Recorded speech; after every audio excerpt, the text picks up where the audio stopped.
All right, and we're back. Another episode of the Sporting Hour.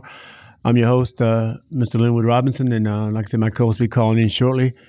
I got Sam Karpel on the board and stats, and like we do always, we start the show with a section I like to call the Woodshed, where we take the task or bring up anything sports related and take the task anybody who's either doing a great job or effing up. This one's called Shady But Good. Have you ever worked with somebody, a guy or a woman, who wasn't the best human being, was kind of shady or slimy, but was good at their job, even great? You want to tell them about themselves, maybe even give them a slap across the face, but they made up for it because they were so good at what they did. I've had that. I give you John Calipari. Yes, he's won everywhere he's been. UMass, Memphis, Kentucky, now he's at Arkansas, working magic. He's a program builder. But at UMass and Memphis, he's had his wins vacated. But he knows nothing about it. And I tell you, you give him time, it'll come out at Kentucky too. I have a connection with, I have no doubt something's going to come out 10 years from now where some hazy was going on, shady was going on in Kentucky. I have a connection with John Calipari. In 1977, I was a 13-year-old kid. I get invited down to UNC Wilmington basketball camp, and guess who my counselor was? Yes, John Calipari. And even as a 13-year-old child, I knew something was off. Kind of, whatever. I knew something was off, but yeah, he's my counselor. I listened to him, and he knew basketball even then. He leaves UNCW, goes back to his native Jersey, and attends a D2 school, finishes out. He got into the coaching game. His first job as a grad assistant was with Kansas and Larry Brown. I'll let you make your own judgments there. You can't deny that Calipari wins. There's no doubt about that. No doubt he's a winner. But there's some stank on it. Bobby Knight railed against the guy. You remember when John Chaney, the coach of Temple, challenged him to a fight at the press conference? Chaney's players at Temple had to hold him back. Eddie Jones, Aaron McKee, they held Chaney back. I think I have my co-host, Mr. Happy Cole, on the line. Happy, are you there? You do. I'm right here, What's brother. happening? What's going on with you? Happy's stateside now. He's not on the ship, so he's not running back and forth. He's going to be with us the whole time. Happy. It's a sports show. Here we go. John Calipari. There's no denying he's a program builder. He did it at UMass. He did it at Memphis. He resurrected Kentucky. Now he's doing the same thing in Arkansas. But there's stank on it, though. He's had wins vacated at UMass and Memphis, but he knows nothing about it. Come on now. And I guarantee you, Happy, next 5 years, something will come out about Kentucky. But you can't deny that the guy can win and coach. True? No doubt about it. Yeah. I mean, but he has gone to the LeBron James school, or LeBron James has gone to his school of not knowing anything about it. That's a great point, because LeBron does do that. After the thing fails, he says, I don't know. I'm just a player. Yeah, I don't know anything about it. I didn't know. I'm just a coach here. I'm just a player here. Yeah. I don't know anything about that kind of stuff. That's a great So let me say this about Mr. John Calipari, and congrats to his Arkansas Razorbacks. You know, they started the season 0-5, and people thought they weren't going to amount to much. He got his players back. They got healthy again. They started playing some good basketball. And, they had a good draw so far in the tournament. And everybody thought, including myself, that St. John's was going to be a tall hill for them to climb. Man, I thought it was all the way. But it really wasn't, though, because St. John, they're not a good shooting team. They don't shoot the ball well. Arkansas was the aggressor. Yeah, you're right, bro. Arkansas was the aggressor. And St. John's leading scorer, Luis, 3 for 17. And was benched in the last 5 minutes. Yeah, so not Arkansas, but St. John's has not shot the ball well all year in any games. And I've heard Patino say, look, we are not a good shooting ball team. We're not. So now that makes me think one of two things. What's that? Either the schedule they played in the Big East is so weak it made them look great, Right. or they're just a really good athletic team that can win another way without shooting over 30% from the three-point line. I think they have a pro in that team, that Richmond kid, Kadari Richmond. But other than that, man, you're right. And it's not the Big East that you and I grew up with. We came up watching. It's a different Big East. So No. it might be weak. Yeah. No. You got DePaul, who's really, really bad. Creighton's good, though. But why a team from Iowa's in the Big East blows my mind. I know it's not like it used to be. Creighton is in Nebraska, right? Yeah, Creighton's in Nebraska, yeah. Yeah. Right. I was so it's not even the Big East, but they should call it the Big East-ish. Big East-ish? Because it's not, it's not what we traditionally think of the Big East. When we think about the Big East, we think of Georgetown and the Hoyas and Ewing and those guys. We think of St. John's, the Red Man, with your boy Chris Mullins. Woo, what a player. We think of Lou Conaseca with the sweaters. You know what I'm saying? We think of Pearl Washington. Syracuse and Jim Boeheim. Yeah. We think that's, those are the Big East that we grew up loving, watching them battle each other, and all the teams were good. They played hard basketball. And up until now, the Big East had the most teams in the tournament, but it's not the same anymore. Well, you and I were coming up. It's just not the same. When you and I were coming up, Happy, it was geographical. Your conference was the area, the surrounding states. Now it's about your television footprint. That's what it's about, man. Yeah, well, and money. It's also about how much you can pay players. Yeah, and money. So, and money. Yeah. We got another subject coming up, NIL, what it's going to do to not what it's going to do, what it's doing, and will continue to do, and it's going to get worse to the so-called mid-major programs. Like if you're a good player at, I don't know, let's name it school, East Carolina, then, NC State can say, well, here's $250,000, come play for us. You know what I mean? So those schools will lose. It's going to be an all-big tournament pretty soon, I think. Well, and this is why I've always been a fan, and you've heard me say this years. I've been saying it for years. What's that? You can't let the little guys participate.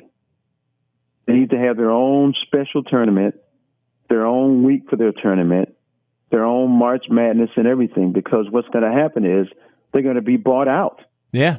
You know who said that years ago, Hap, along with you? Remember the coach at West Virginia, Bob Huggins? Yes. He said that, man, there should be a power, well, then it was Power 5, now it's Power 4. Should be a Power 5 tournament, and then the other guys can have their tournament. Yes, absolutely. Yeah. You think so? Absolutely. You think so? Well, I know this. I do believe this. The casual fan does not want to see Cinderella. They want to see the big boys play. You know what I mean? Like people want to see Kentucky, UNC, Duke, Kansas. They want to see those guys. They don't. Georgia Mason's a great story. Loyola Chicago's a great story, but you lose money advertising. It just doesn't work. Yeah, but I mean, hell, Ghostbusters was a great story. I don't want to see it again. Yeah. Okay, I get you. Yeah, once is enough. I mean, yeah. So it's flawed. The whole system is flawed, Wood. And there's a lot of cracks in the dam because the dam's starting to break now. You throw in that, then you throw in NIL, then you throw in some other stuff, transfer portal, TV rights and TV contracts and all that. Then you throw in leagues like the ACC that's fallen way behind. They're fourth out of 4 leagues in money revenue because they don't have the giant TV deals like the SEC and the Big Ten. Those conferences are swimming in money. I mean, just rivers. And what's of the money are flowing to the SEC and the Big Ten. ACC signed that deal, man, I don't know, 7 or 8 years ago. And then in the Big Ten, the SEC have signed new deals. And their deals dwarf the ACC deals. That's what's going on, man. It's unbelievable. So now the ACC has got to change the way they do things. They've got to find a way to get a TV deal or some kind of deal with a network or something. Somebody will do it. Somebody will do it. Yeah, man. Somebody will do it. But like you said, Hap, it's the big boys. Nobody's going to sign a deal with Missouri Valley Conference, though. You know what I mean? No, they're not going to sign a deal with anybody. Nah, the Southern Conference not going to sign a deal. No, not going to do it. No, it's over. So I think that they the local access channel, but they're not going to get. You know what I'm saying? Local like access. Channel 23 that comes on about 3:00 in the morning. Public TV. Public TV. What I'm saying is, man, back in the day, At least you got it on TV. Now, man, it's that money. The money's out of control, bro. The money. You always say that. About money. Now, here's a man. My friend Hap Cole, my co-host, has been involved in entertainment 40 plus years. Hap, what's it come down to? It's always about the ducats. It's about the ducats. No matter what anybody tells you. Yeah. It's not about loyalty. It's not about loyalty. Yeah. It's not about you like your friend. Blah, blah, blah. No. It's about the bottom line. Yeah. MONEY. And I tell guys that when they come to work for Carnival, these new comedians, they come to the ships and, they think, I'm going to do this, I'm going to do that. I say, look, hold on, let me explain something to you right now. You have to understand that you're not important to these people. You're just a means for them to make money. You're a cog. You fill up the comedy club, they sell drinks in there, you do well. Yeah. That's how business works. And that's what they do. That's what they do. It's not personal, it's business. No, it's not personal. It's just business. Just business. That's the way it rolls, man. That's the way it rolls. But getting back. I'm sorry. Go ahead. Finish your point. No, I was just going to say that it's all going to come down to Wood and Sam. I believe this. I think it's all going to come down to, in the end, they have to separate these conferences. You cannot have these Missouri Valley State playing Alabama. Yeah. Because that leads to horrible ratings, a horrible game, a blowout, demoralization of a program. Because look, I'm not gonna lie. Yeah. If you're coaching, and I'm playing, some of these girls scores. We gotta get to that later. Go. I'm sorry. Okay. So if you're coaching and I'm playing for you, right? And we're playing Alabama, and we're at Mississippi Valley Institute of, Clogs, whatever. Yeah, whatever. Right. And we're down at halftime by 48 points in a football game. Yeah, it's over, bro. Not basketball. Football. All right. Yeah. It's like being down 150 in basketball. Yeah. So you're going to come in the locker room and look us right in the eye and go, "We got a chance. We got a chance, boys. We got a chance. No, you don't. Play harder. We need to develop these cuts more. Need to watch the back door." And I'm going to say, Coach, I'm sorry. You have lost your damn mind. We're down by 48 points. I ain't going back out there. We had 3 first downs in a whole half. 3. And we got them because they jumped offside. And half. So we have 3 first downs. Wait a minute. And Derrick Henry is coming around there on that sweep. Yeah. Yeah, what are you going to do? Yes. It's over. Yes. Stop screaming at us to tackle him. You come out here and tackle him, old ass. Man, them legs get to churning, man. It's cold out there. It's over, bro. Forget it. I'm so glad I stopped playing football. All right. For our listeners out there, Hap, tell your story, man. What happened? Why'd you quit? Oh, my God. I got one to back that up. Go.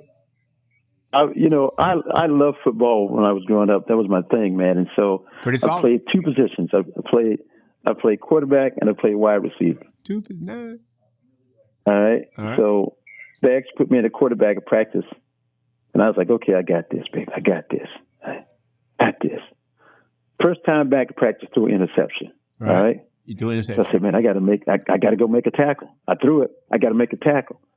And I ran up to tackle the guy. At the last minute, he put his helmet down, and it jammed my fingers. That was it. And it just hit the helmet, and you heard it. All right? And I went home, and I told my dad, I said, hey, man, I'm done. That's it? He said, why? I said, look at my fingers. They were bent all up? Yes, sir. They were like Booger McFarlane fingers, pointing every which way. Oh, Lord. You see Booger's fingers? Yeah. And when Sam gets situated, we're going to ask him about his sister and them not coming back out at halftime. I don't blame him. Tell him what I said. They were playing some team, and they were beating them so bad they didn't come back out. They refused to come Tell him what back I said. Yeah. I do not blame him one bit. I would do the same thing. He's running around doing technical stuff. Yeah. No way. And and I've watched some games in both tournaments, Wood. Right. The amount of devastatingly. Devastating. I mean, the kind of losses that would end a program. The kind of losses that your school chancellor would say to you, listen, we're going to discontinue basketball for about 5 years. Somebody scored. We got beat by 70. Somebody got beat by 85 points, man. I told you, man, Somebody 105 to 25. 105 to, I think it's 35 or 25. Yeah. 115 to 35, I think it was. Then somebody scored 25 points in an entire game, 89-25. Come on, man. Yeah. How you going? That's what I always say. Like I told you today, I know you don't like me saying this, and you said I can't say it. You can't say it, man. Stop. Come on, man. Hey, you can't say it. You know it's true, though, We'll Wood. get fined by FCC. How are we going to get fined? It's not a bad word. Can't say it, It's not a bad word. You can't say it, man. Hey, you know what some teams, some girls programs are doing, though? I know what they should be doing. They're practicing against intramural guys. Well, then, to my point, that's right. Yeah? But when it addressed, throw some lipstick on them, put them out there. Have you brought this up to me, man, 3 or 4 years ago? And now it is a serious problem. You brought it up. But it was only in track and field then. Now it's in boxing and everything, man. Weightlifting, all that stuff. Have you seen one of those matches? One of those what? One of those boxing matches? It ain't right, man. I have. They're knocking them people out, man. Quicker than Mike Tyson. Yeah. It's just not right, man. Just not right. But now in a case like if I'm playing basketball and we get beat by 80 points, our coach needs to petition the NCAA to say, look here, man. Come on, have them do it. Let us just have, one come on over, play on our team. They got to be under 5'8". Can't be tall. Okay, I see what you're saying. Got to be under 5'8". Yeah. Come on over. What do they call it? A trans. Oh, my God. Gender. Let them come on over. Oh, my God. Under 5'8". They could be the starting point guard.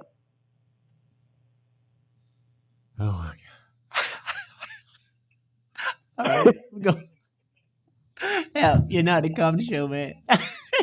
Larry. These teams need help, Wood. Yeah, they're getting killed. They need help. Getting killed, bro. So why not? No other sport but this one.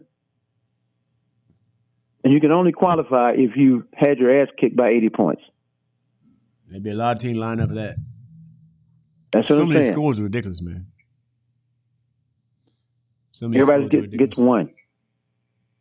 We're going to dive now happen to the men's and women's tourney. Okay, let's dive in. All right. I still think Florida is the best team. I was really disappointed and wrong about St. John's. And you're right, they don't shoot the ball real well. They just I don't know what's the word looking for. Out physical you or more they just got some more athletic talent than you? Well, again, like I said, it all depends on who they played, because they only lost like 5 games the whole year. They were 28-6. So, they finished 28-6. No. Yeah. 30-6. Yeah. So, depending on who their schedule is, and I didn't follow their schedule that close, and I've only seen them play one time, and that team they played, I can't remember who it was, but they looked really good against that team. Mm-hmm. So, and again, it could have been a team with less talent, but they didn't have to shoot from the outside. They got one of the better coaches, though, man. They got one of the best 2 or 3 coaches in the game, and one of the top 10 all Hall time. of Fame. Yeah, Hall of Fame. Hall of Fame. The guy's incredible. He's taking 6 different schools to the NCAA tournament and won national championships at Kentucky and Louisville. Come on, man. Yeah. Sam, pull up the NCAA brackets. See what we got. The men, and then we hit the women after that. Hall of Fame. Oh, the guys. Well, I have a connection with Rick Pitino. Not only did I meet him at the when I was 16 at the 5-star camp in 1980 in Pittsburgh, PA. I also worked the camp for him, and you and I had met. We met, and then that summer, I remember I went to Providence and worked that camp, and he was telling everybody. You sure did. I remember that. Yeah, he was telling everybody he wasn't going to take that Nick job, but he did. He took the Nick job. But the guy, Well, he's incredible, man. But I tell you, he's such a hard and disciplined guy, hard working, disciplined guy. You couldn't leave. You had to let them know when you were leaving campus to go downtown or something. He had to know where everybody was. he runs a tight program, Yeah, man. he was tight. He was great, man. Well, I like coaches like that. You know, there's Patino and then there's Knight who goes too far. Yeah. Bobby Knight thinks it's 1955. Yeah, he goes too far. Yeah. He does. Still, Yeah. he thinks he's in Hoosiers. Even from the grave. You know what I'm saying? Yeah. Hoosiers.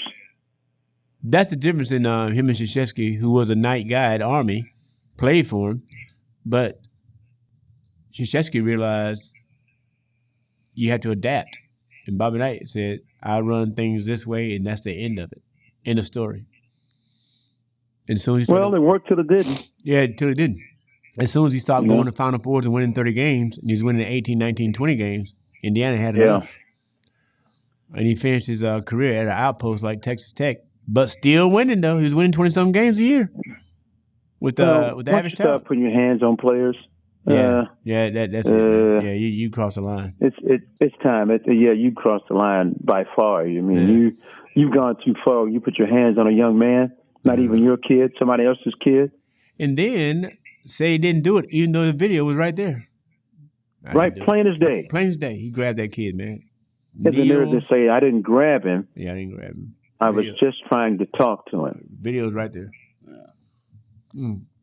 So, right. but as smart as he was, and you told me the story that how great he was and how Coach K said he was great and all this, and how your coach, Dean Smith, the Hall of Famer Dean Smith said, tell him what he said about it. He had a winning record against Coach Smith. Coach Smith said usually coaches are screaming and cursing and acting crazy because they're masking the fact that they don't know what they're doing. He said, that's true in every case except one. He said, Robert Knight, yes, crazy, but that guy knew basketball. He was 6-3 against Coach Smith with inferior talent except for 1 year when they had Isaiah Thomas and those guys. Isaiah Thomas, Landon Turner. Come on, name the other big man, Roy Ray. God. Yeah, then his son played at Carolina. Whose son played at Carolina? Not The Bobby dude that was on the undefeated Bobby Knight team. No. Ray Tolbert. Ray Tolbert. Yeah, Tolbert. Ray Tolbert. He was good. And well, what year you talking, Wood? 81. 81 was when they beat. Okay, that's Isaiah Thomas when they hit that shot at the end. No, that's Keith Smart. Oh, remember we sat at game at my house and you were rooting against Indiana. He was rooting against Indiana like you never seen, man, because it was because he didn't like Steve Alford. And oh, that's right. Yeah, and Steve Smart hit that corner. The corner jump shot. Yeah. So what year did they go undefeated? 76? 76. Steve won. So that's the team I was thinking of because the kid that was on that team, his son played for Carolina for a year. I think you might be right about that. Yeah. The forward on that undefeated team for Bobby Knight, 1976, his son actually played at Carolina. Last undefeated team in college basketball history, 32-0.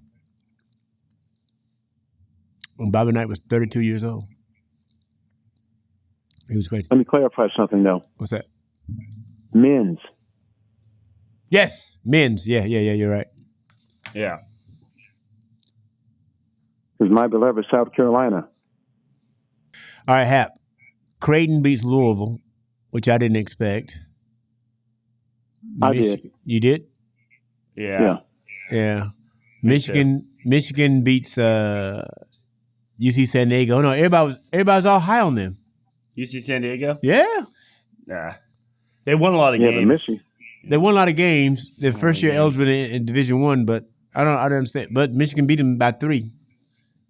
So Michigan brings what very few teams can bring in the tournament. Michigan's got 2 7-footers in the lineup at the same time. And one of them can really, they both can play. Yeah, they both can play. And so that's unusual. the kid from Russia. And they rebound like crazy. Michigan does. All right. What region is that, Sam? That would be the East, South Region. Okay, here we go. Say Hap. Then A&M beat Yale. Yeah. Here we go, Hap. Ole Miss over UNC. Again, Hap, go off why you don't think UNC should have been in. It's going to be hilarious, I know. Okay, so let me explain something to you, all right? Now, and this is a big Carolina fan, I am a diehard Carolina fan. Huge North Carolina fan. Yes, as we all are. You for different reasons than me, Sam for different reasons from you, vice versa, whatever. Mm-hmm. We all are beloved Carolina fans, but the problem with loving and being so loyal to a team is sometimes you can't see the truth. Right. That's not my issue.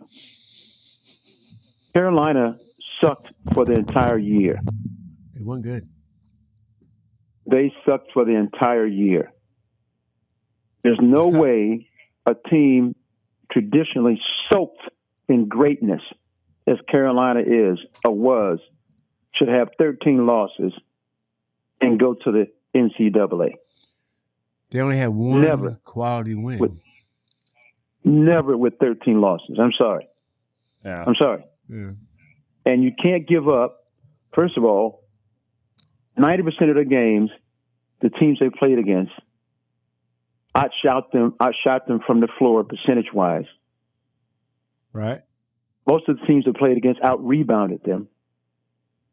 Yep. Most of the teams they played against, they didn't get back in transition. They give up easy buckets. How do you get down at halftime by 22 points to Ole Miss? They were hurting. How? The entirety of the ACC was hurting. Yeah, Sam's got a point here. Go, Sam. I mean, every ACC team besides Duke lost, and they lost they were losing by at least 20 during that game. At some point. Yeah. It was disappointing. Clemson, obviously, we haven't talked with them with McNeese yet, but that was embarrassing. McNeese was a buzzsaw. Yeah. I don't know. It's embarrassing. It's embarrassing. I wonder if it's part of. I know we're going to talk about this later, but part of the there was a lack of upsets overall, and the top teams seemed to be better relatively to the bottom teams, and so then the bubble teams were worse, including UNC. Right. Like there wasn't really a team that should have been in over them for sure. They were just all kind of bad. I wonder if it's kind of the same. I think same everybody thing. now who's still in is a power four. Yeah. Every single team is a power conference. So the 16 teams left all power. Hell, 7 of them from the SEC. Yep. Record. Yes. Yeah. Yeah. Now, and 50% of them lost. Yeah, because it was 14. You're right, a record. Yeah. In the first round, every single top 4 seed won. Every single one. I think some of them lost in the second, but like Texas A&M, for example. But that's the first time that's happened since 2017. Let me see. And Wood? Yes, sir. You called it. What's that? You said keep your eyes on Michigan State. Man, every year those guys, they'll be like 8-4, 10-5, but they'll finish like this regular season 25-7. Jason Richardson's son's got really hot. Yeah, he's a good player. Jace, I think he is, man. Yeah. Hey, you remember the story of Jason Richardson? They shoot him out of Phoenix, man. We can go into that later. Yeah, I know what you're talking about. That's crazy. Yeah. But Michigan State, man, they bring to the table, man, a plethora of great players and toughness. And that Atkins kid is good. Yeah. That Holloman kid is good. Obviously, Richardson is good. The Fielder kid is good. So they can hurt you in a variety of ways. They're very good in transition. They shoot the ball well from the field. They shoot the ball well from the free throw line. And one thing they do is they guard you. Yes, sir. They guard you. And they rebound. They rebound. Yes, they rebound. You said. And they're usually not they play very Ole Miss tall. Next, right? They play Ole Miss, yeah. Yeah. That's a win for Michigan State. You think so? I think. I don't know what happened. I think so, but I don't think it's going to be as easy as people think it is, though, Sam. Because Ole Miss has some players too now. Yeah. And my man, the best dressed man in college basketball, has got them playing good basketball. The best dressed man in college basketball? Who we talking about? Who's coach? Who we talking about? I think you could dress as that guy from Villanova. Jay, what was his name? Jay Wright. Jay Wright. He always wore a nice suit. Yeah, he was good. Yeah, have you seen the coach from Ole Miss? Chris Beard? Buzz? I think his name is Buzz Nah, something. you talking about Buzz Wilkinson? That's Texas A&M. Oh, my bad. I got it mixed up then. Yeah, Buzz Wilkinson. Chris Beard is the guy. Chris Beard's the coach at Ole Miss. And Oh no, he dressed like he's homeless. Yeah, dude, he had that job in Texas, man. His living girlfriend accused him of abuse. Oh, and they fired him. And then she said it was a bad. Yeah. Then too late now. have you guys heard about the Florida head coach? Oh my God! I heard someone say that he's going to be disappointed when the Sweet 16 is not a birthday party. That's a good. That's funny as hell. That's fine. Are we going to Chuck E. Cheese? But yeah, they had him up on. He was filming women. Yeah, it's all of the allegations were he got dismissed or whatever, yeah. But he apparently they accused him of stalking. Yeah, it was crazy. He's Yeah. disappointed. He's a photographer. Sweet 16's birthday party. Sam, that's funny, man. That's pretty. That is funny. But I'm telling you, I watched that entire game with Florida and UConn. Uh-huh. And UConn did 3 out of 4 things. If they had done that 4th thing, what's that? they could have won that game. What's that? What's the 4th thing? The 4th thing is learn how to finish a game with this team. Mm-hmm. All right. And what was the other 3? The other 3 is they control the tempo right for the whole game. 1. Right? They rebounded with Florida, even though Florida's got those 2 big guys, Golden and if I get the other kid's name, that can rebound craziness. UConn rebounded with them. And 2 is UConn, for maybe the 5th or 6th time this year, knocked down shots from the outside. Florida's got a pro though. That Clayton kid is a pro. He's the real. Clayton's good, he was the man. reason they won when I was watching. I mean, How far is Lake Weir changed from the you? game. From Tampa? I went to school in Lake Wales. No, Lake Weir. Why are you asking about Lake Weir? That's where Clayton's from. He's from Lake Wales. Wells or Lake Wells? Isn't there Lake Weir though? There's a Lake Weir, Florida. Am I making that up? Lake Wales, Florida. Okay, I saw. Well, I'm getting old. I need some glasses. Yeah. How far is that? Is that a long way from you? From Tampa? No, I used to drive there all the time. I went to college right over there in Lake Wales. So it's about 60 miles. Cool. I thought it was like Yeah. That's a man. That state's got some athletes, man. In the middle of nowhere. It's in the middle of nowhere. Middle of nowhere. So you're driving, and then boom, there it is.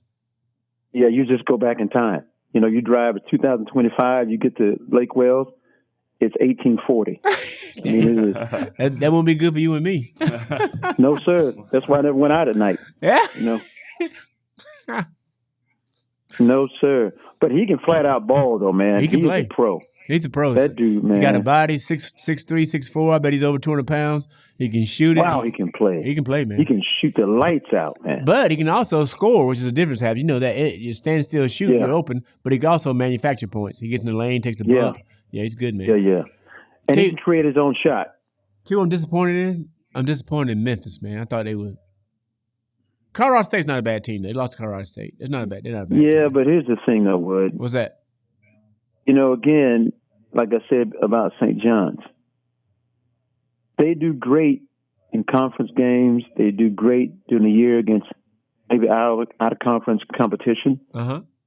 But they might not be up to their standards. But, when you get to the tournament,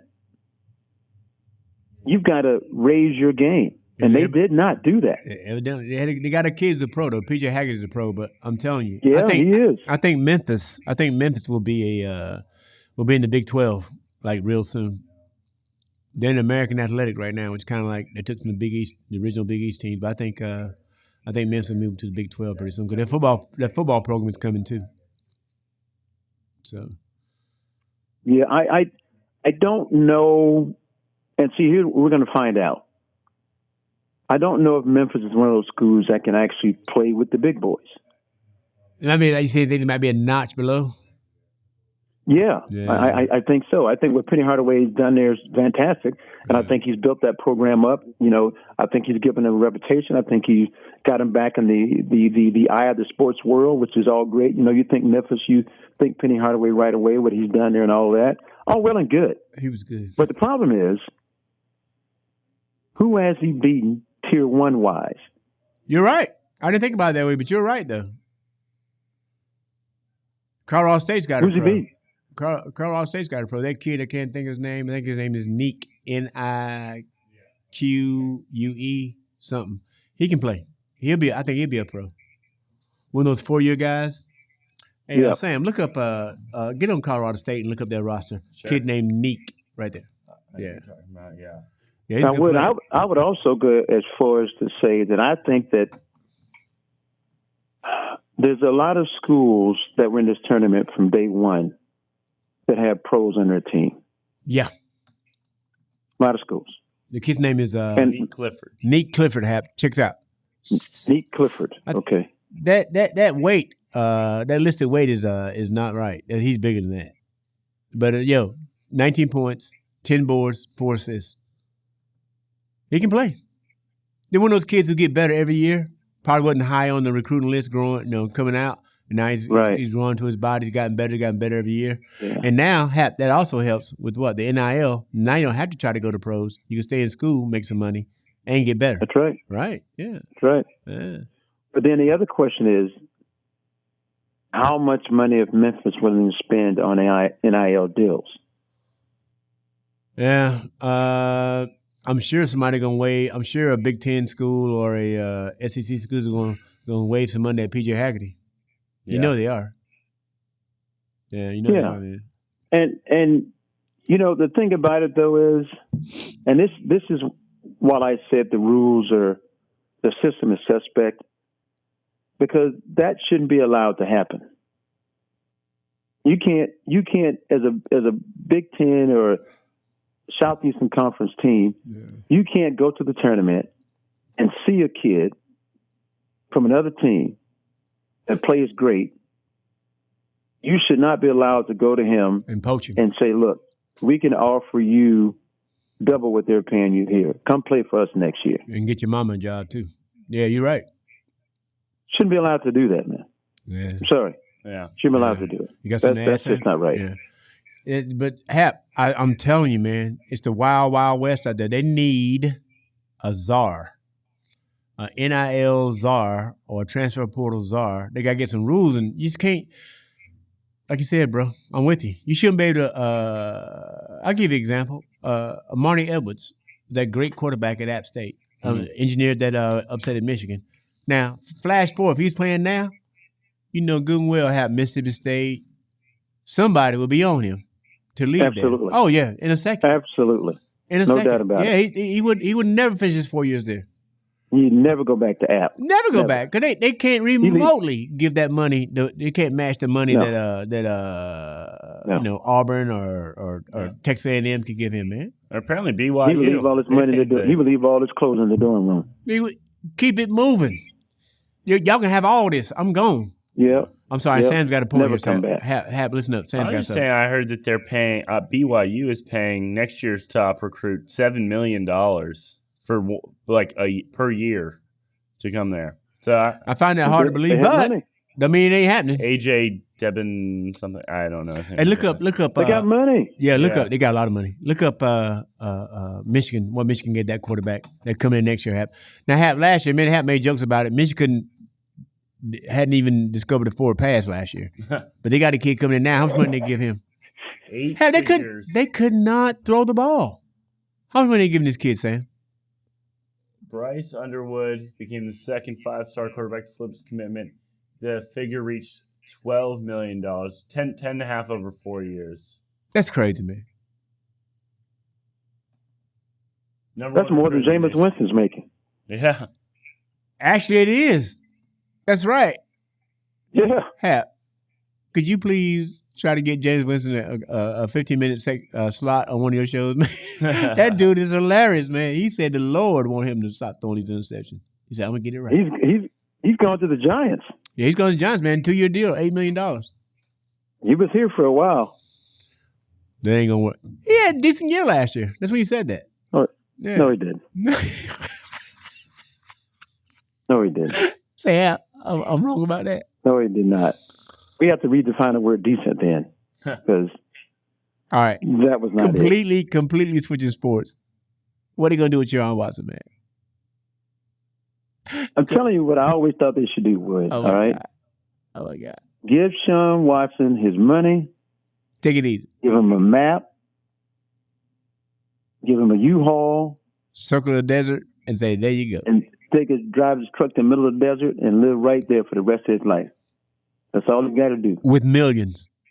With millions in his pocket. I think it's he's not going to. I don't think he's going to play anymore. I think he may be done. I think he may be done. We'll get back to that because we're on a turn right now. We'll get back to that. All right, Sam, go back to the brackets, please. Sure. What now? You think he's done, Hap? Oh yeah, I think he's done, man. So then you got to ask yourself, what's that? Should the Browns take the quarterback, or should they take the dude from Penn State, the defensive end? But they already got it. But they have Myles Garrett and that guy on opposite ends. Jesus. That sounds incredible, doesn't it? That kid's pretty good, though. Abdul Carter? Is that what we're talking about? That sounds incredible, right? Oh, I feel something coming on here. But what? It sounds incredible. It's great. Right. Myles Garrett, Carter on the other end, bookend defensive ends, All-Americans, All-Pro, all defensive players, 12 sacks over here, 15 sacks over there. Who the hell are you going to throw the ball? Yeah, who's going to throw the ball? Yeah, you're right.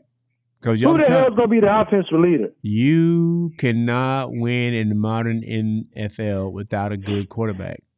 He's got to be at least good. Those days of the defense dominating and you beating somebody 13-9, 13-10, 12-7, those days are over. Let me tell you something right now. What's that? All right? Here's what I'm doing. What quarterback is available and cheap right now? That's good. Kirk Cousins. Nope. Atlanta kept him, though. Dan sure ain't Aaron Rodgers. Nope. I don't know. Tell us. Sam's thinking. Brock Purdy. He's sort of available. I mean, he is sort of available. But I tell you right now, Samson's not going to give him up. I don't give a damn. They didn't pay him yet. If I'm Cleveland, you saying trade if I'm the Raiders, if I'm Pittsburgh, if I'm the Jets, if I'm the Giants, if I'm any of those Jacksonville, and if I'm any of those bottom tier teams, right? I'm saying, look here. You didn't even sign the guy yet, so here's our offer. Take the Raiders and the Jets out because they both signed quarterbacks. Don't matter. The 49ers should trade him, though, if they can get anything for him. Gino's going to be your guy? You know who that will make their quarterback? Mac Jones. Yeah, they just signed him. I'm telling you, I'm not saying it's because my friend of 37 plus years is an Alabama fan. That dude he's all right. He's as good as Brock.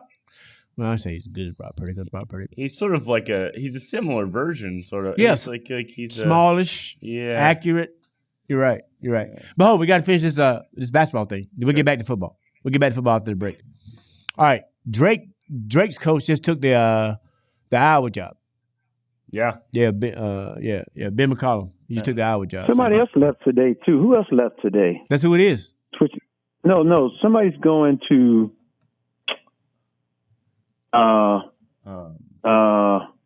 There's another coach that switched jobs today too. Look up coaching hires. I can't think of it. Doggone it.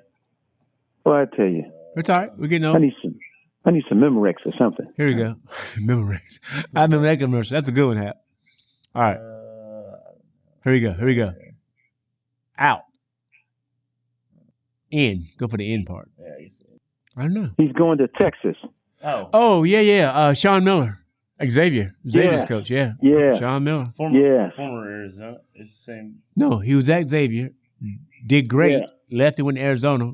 Then went back to Xavier, and now he's at Texas. Yeah. Yeah, okay. Good one, Hap. Texas. Yeah, good one. That's what it was, yeah. All right, go back to the brackets. We got to get to these brackets. All right. Here we go. Drake beat Missouri, then Texas Tech bounced them. Yeah. All right. Arkansas beat Kansas? Yeah, they did. Yeah, they did. They had a bad year at Kansas, man. Bill Self. Calipari kind of showed up against all the other coaches. Patino. Bill Self's the highest paid coach in the sport right now. It would. Yeah. I guess it didn't work out for Bill. I can't do it myself. Yeah. And then St. John's beat Omaha, which is expected. Arkansas over St. John's, we've already covered that. Right. Texas Tech beat Drake, so it's a Texas Tech Arkansas matchup. Keep going, Sam. Sure. Here we go. Stop. I think Arkansas is going to beat Texas Tech. All right. Really? Auburn against Michigan. I do. You don't think so, Sam? Say again? Oh, stop, Sam. I'm sorry for a second. Who's going to beat who? Happy? I think Arkansas. They play Texas Tech, Arkansas, right?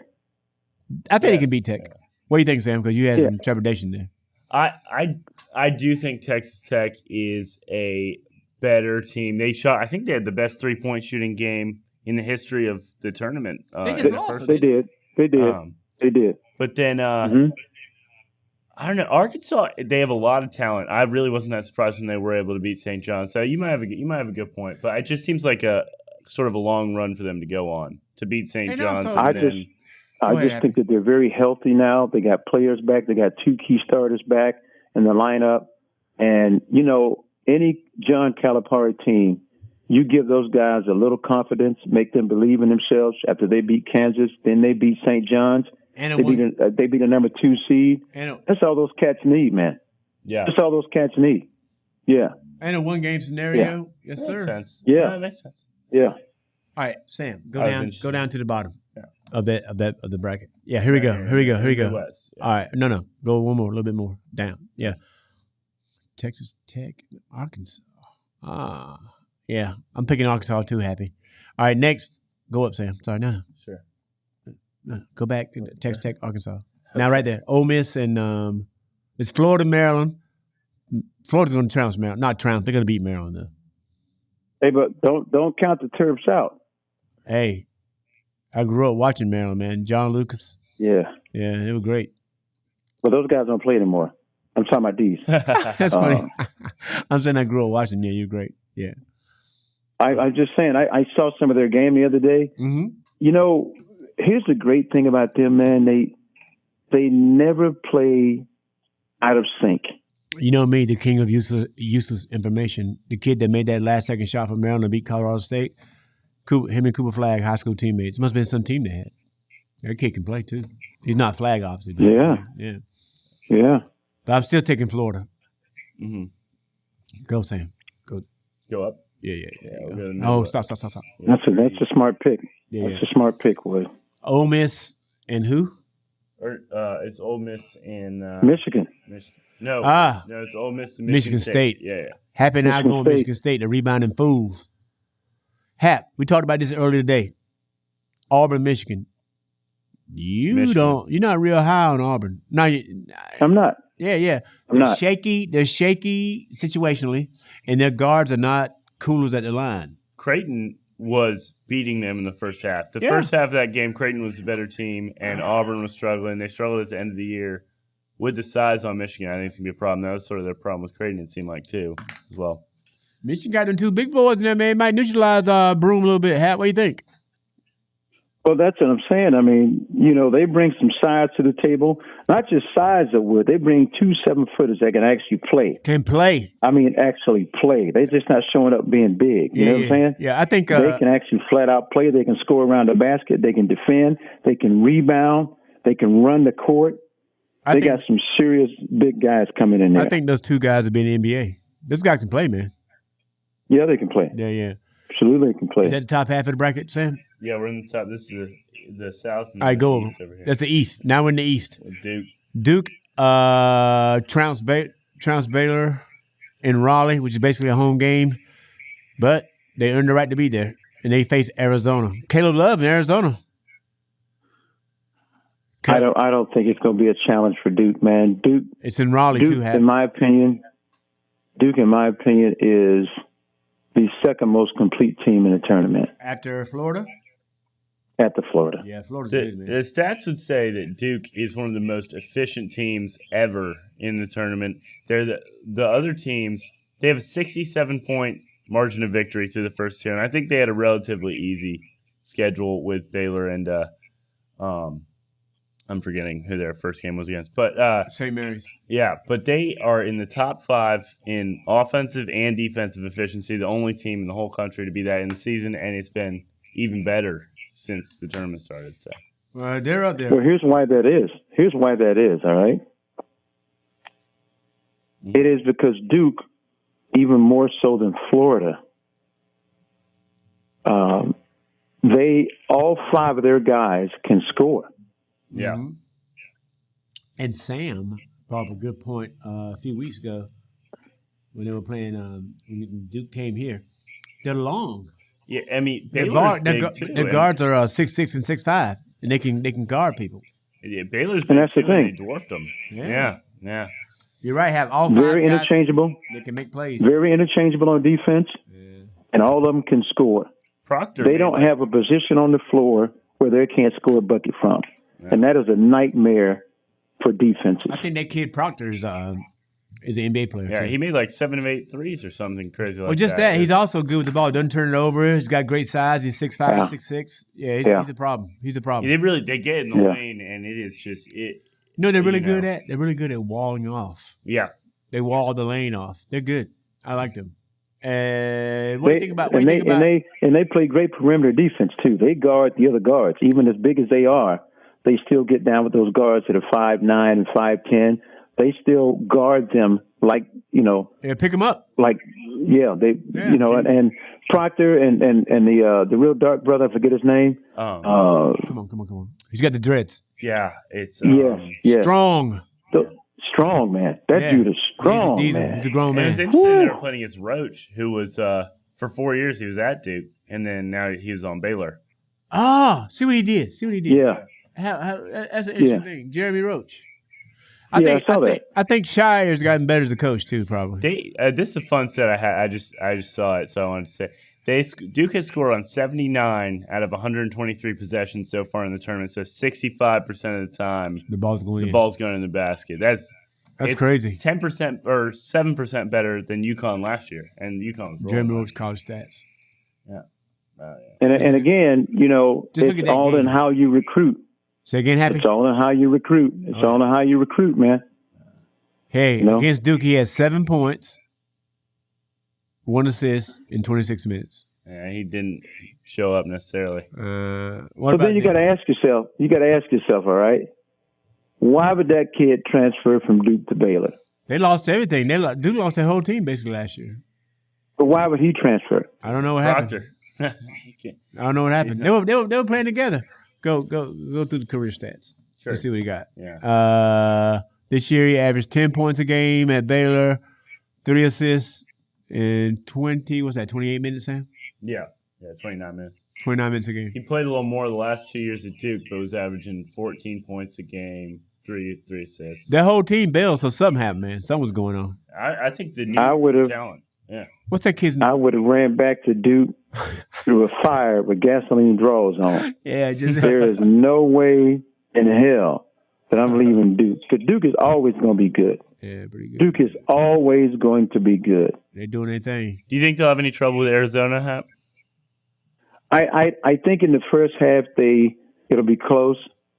But I think the one thing that Duke does better than anybody else in the tournament, including Florida, is they close games out.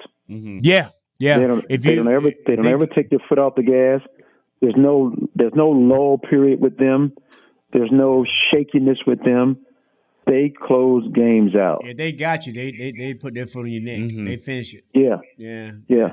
Coach Mitchell said all the time, don't give the inferior team a chance to think they can win. Crush their confidence from the opening get. And I don't think they have a weakness. Did y'all watch the Arizona and Oregon game? I watched some. That was old school Pac-12. Yeah. Caleb Love put up, I think, 29. He's a player. Happy and I talked about this last week. I think that kid's going to be a pro. Yeah, he is. He won't put up 29 against Duke though. No, that'll be in his face. But I noticed in that game, the last minute of all these games, the last 2 minutes is taking like an absurd amount of time, and it's tons of free throws. The NBA has the rule with the free throws where in the last 2 minutes, like it like reset sort of the bonus, But the college doesn't have that, and it's turned into like a last 2 minutes, foul show 15 minutes in like half these games. It seems like. All right, moving on. Yeah. BYU at Wisconsin. Dude, BYU is playing some ball, Hap. BYU's balling, man. Balling. They are flat out balling. I did not see that coming. Mm-hmm. I didn't either. I did not have them going to the Sweet 16, but they are flat out balling. I mean, balling. I watched that game. Yeah, my! That brother in the middle, man. That African kid is takes over in the middle, man. He's changing shots. He's rebounding, strong. Yep, out there balling, singing. Dale, daylight come and me want to go home. Give me that ball. Give me day. That kid can play. He can flat out play, man. He can play. Flat out play, yeah. They're going to be trouble. Who they playing? BYU. We're looking at right now who they play. Alabama. Bama. Who? That's tough for them. That's not good for them. Yeah. Who's BYU's coach? I'll pull it up for you. But Alabama looks good too. If you watch, Alabama is good. Hey, they're good. Alabama. And, my man Sears and Nelson. You know what Sears is, man? Yeah. Sears is a big time. He's a big shot maker. Mm-hmm. Hey, you remember Dennis Johnson, obviously, for the Celtics? Yeah, of course. Dennis Johnson would be 5 for 15. Game on the line, he made 3 in a row. Wouldn't he, man? With that crazy shot. Yeah, he was a money player. He was steady, too. Steady. Yeah. Now, this guy had a bad reputation. Alabama goes as Sears and Nelson go. Yeah. If Nelson's hurt, which he's been on and off for the last couple of 3 weeks, they might be in trouble. He's got to be completely healthy because he set out with his knee issues or whatever. But if he's in the lineup and he's healthy, Alabama can roll. He's a pro. Last night they looked really good. And it was impressive to me because Sears got in foul trouble early, and they still were all right. They got a freshman guard, Philmon or something, that comes in. He looked pretty good too. I got a lot of confidence in Alabama after watching that game last night. I do too. I do too. But the thing about Alabama that scares me, though, Sam and Wood, is this. What's that? When they play bad, they play bad. Yeah. Hey, you remember? You know what I'm saying? They don't recover. They don't find a way out of the badness. Out of this is like their regular season for sure. Yeah, streaky. And they took and Sears didn't play like the whole second half. Remember that game? Yeah.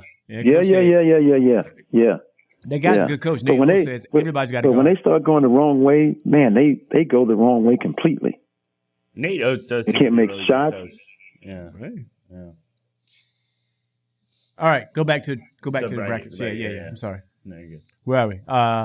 Alabama. So this is a good game. Next, go down. Houston, Purdue. Hap. No. Hap. On a scale of 1 to 10, how much do you dislike Gonzaga? He hates Gonzaga. Let me put it to you this way. What? I'd have to bring in a new scale. He said, hold on, man. Let's just go through the comps again. All right. Come on, man. I don't even want to hear it, Wood, because it's ridiculous. It's ridiculous. Portland, Pepperdine, Pacific. Who else? Who else in there? Oh, San Diego. Listen, it's ridiculous, man. Yeah. You know, that's like Shaquille O'Neal playing against Webster. Remember that? Webster? Remember Webster? What's his name? Yeah, I forget his name. A little dude, man. Shaq dunking all on him, man. Come on, man. That's ridiculous. They play in that conference. Hey, remember that commercial Charles Barkley and that kid said, okay, we'll take Barkley. And Charles like, I told you I was going to get picked. Yeah. That's what that would be like. That's ridiculous. All right. So Houston. I'm so glad they lost. I'm so glad they're out. I'm so glad they're gone. Oh, my God. So Houston got to face Purdue, who won over McNeese. And McNeese's coach, who's taking another job, trying to act all sad. No, he going to get them millions at NC State. He was crying. Get out of here. He was crying. Yeah. He said, I love those kids. Those are my kids. And wipe his tears with $100 beers. Yeah, right. I'm going to tell you, you just see the money fall out of his pocket into the table. They didn't show that part. That shit was funny as hell, man. Come on, bro. But where's he going? He's NC going State. to. We got to pick it, Mike. Yeah, he's going to Mike NC State. Mike and Chuck, we're going to get them, man, next week. Or whatever, 13th. Yeah. Right, Happy? We're going to get them 13th. All right, Houston, Purdue. I got Houston. Houston's the Final Four team for me. I think national champion, maybe. You think so? Mm-hmm. What do you think, Hap? Houston national champion? Or at least Final Four? I actually believe they can go to that game, and I think they're going to be good enough to get there. It depends on I'm not looking at the bracket right now, but are they playing in the same bracket with Duke or dude, they have to face Duke to get to the Final Four. Yeah. No, at the Final Four. At the Final Four, not to the Final Four. Yeah. I think they can beat Duke, but I think if they get to the four, they got to play Duke to go to the championship game. Right. And I think that's going to be the most difficult game they played in the last 4 years. I think Duke at their best is better than Houston, but Houston averages like if you're doing out of 100, maybe Houston's always like 85 or 90, but Duke can be 100. It's also my woodshed, the shady but good. Yeah. Kevin Sampson has a history of doing some, kind of not so, good stuff. But the dude's a good coach, though. Yeah. So him. Well, Wood, I got to be honest with you, Wood. No, let me finish. Him, Bruce Pearl, Calipari, they're all in that same kind of shady group, but they know what they're doing, though. Go, Hap. Straight Sweet 16. Go, Hap. Other than your beloved Dean Smith. Everybody cheating. I think everybody's crooked. They just don't get caught. Ah. See, you're only crooked when you get caught. That's true. You're only crooked when you get caught. Yeah. Yeah. Other than that, you're just a good coach. I didn't do it. What are you talking about? I didn't do it. Yeah. You don't think Urban Meyer was doing something wrong when he was at all these schools? It's like Saban. Come on, man. Particularly Florida. They come on, man. All those players are always on the police blotter. Yeah. Come on, man. Yeah. If you don't get caught, they consider you a damn good coach. Oh, that guy is great. Look what he did to this program. Look how he turned the program around. He just uplifted us. He's got the student body count up. Yeah. Everything is great and all this because he didn't get caught. What's that bulge in his back pocket? That money. Yeah. Got all that money. Yeah. Check it out though. So Houston. Let me see, Sam. I'm sorry. Yeah. Houston, Purdue. Who you got? Say, you guys said Final Four, so obviously you got Houston. Purdue's coach, man, I don't know how good he is though. Well, he's taking a team without Zach Edey to the Sweet 16, so it can't be too. They got a great, and I do mean this, great point guard though. Yeah. Yeah, Brandon. I can't think of his name. Tom. I can find Look it up. Yeah, he's pretty good. Kaufman Wren is also good there. He's good. That point guard is really good. Yeah.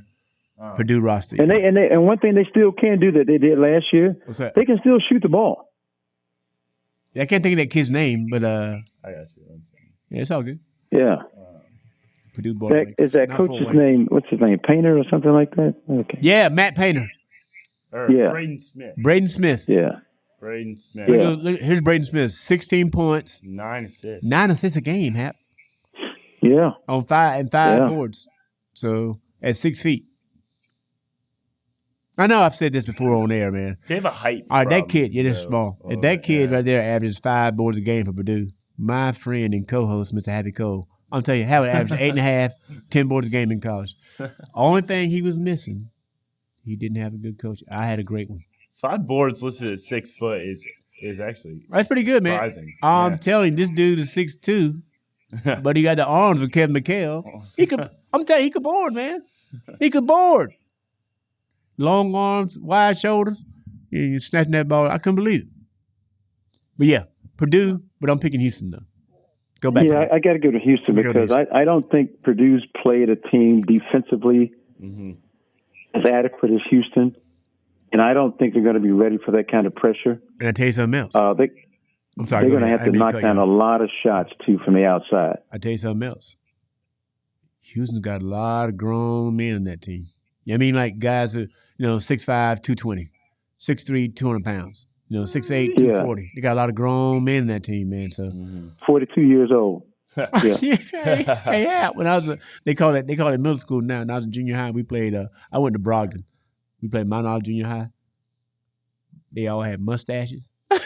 Talking 8th, 9th grade mustaches. Yeah. And driving to the prom. Come on, man. Yeah. Them dudes are old, man. Yeah, that's what Houston's like. Houston got. They got some old dudes on there, man. You know, used to be big with that was Miami. Miami always the U on the basketball team. I always had a guy like 24, 25. Yeah.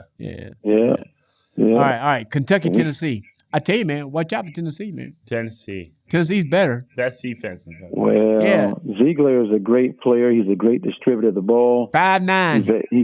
He break down a defense. That guy's got an amazing story too, man. Amazing story. With a name like Ziegler, I'm thinking, maybe he does. Break it down, Hap. What's his story? He lived in his car with his mom. They were homeless.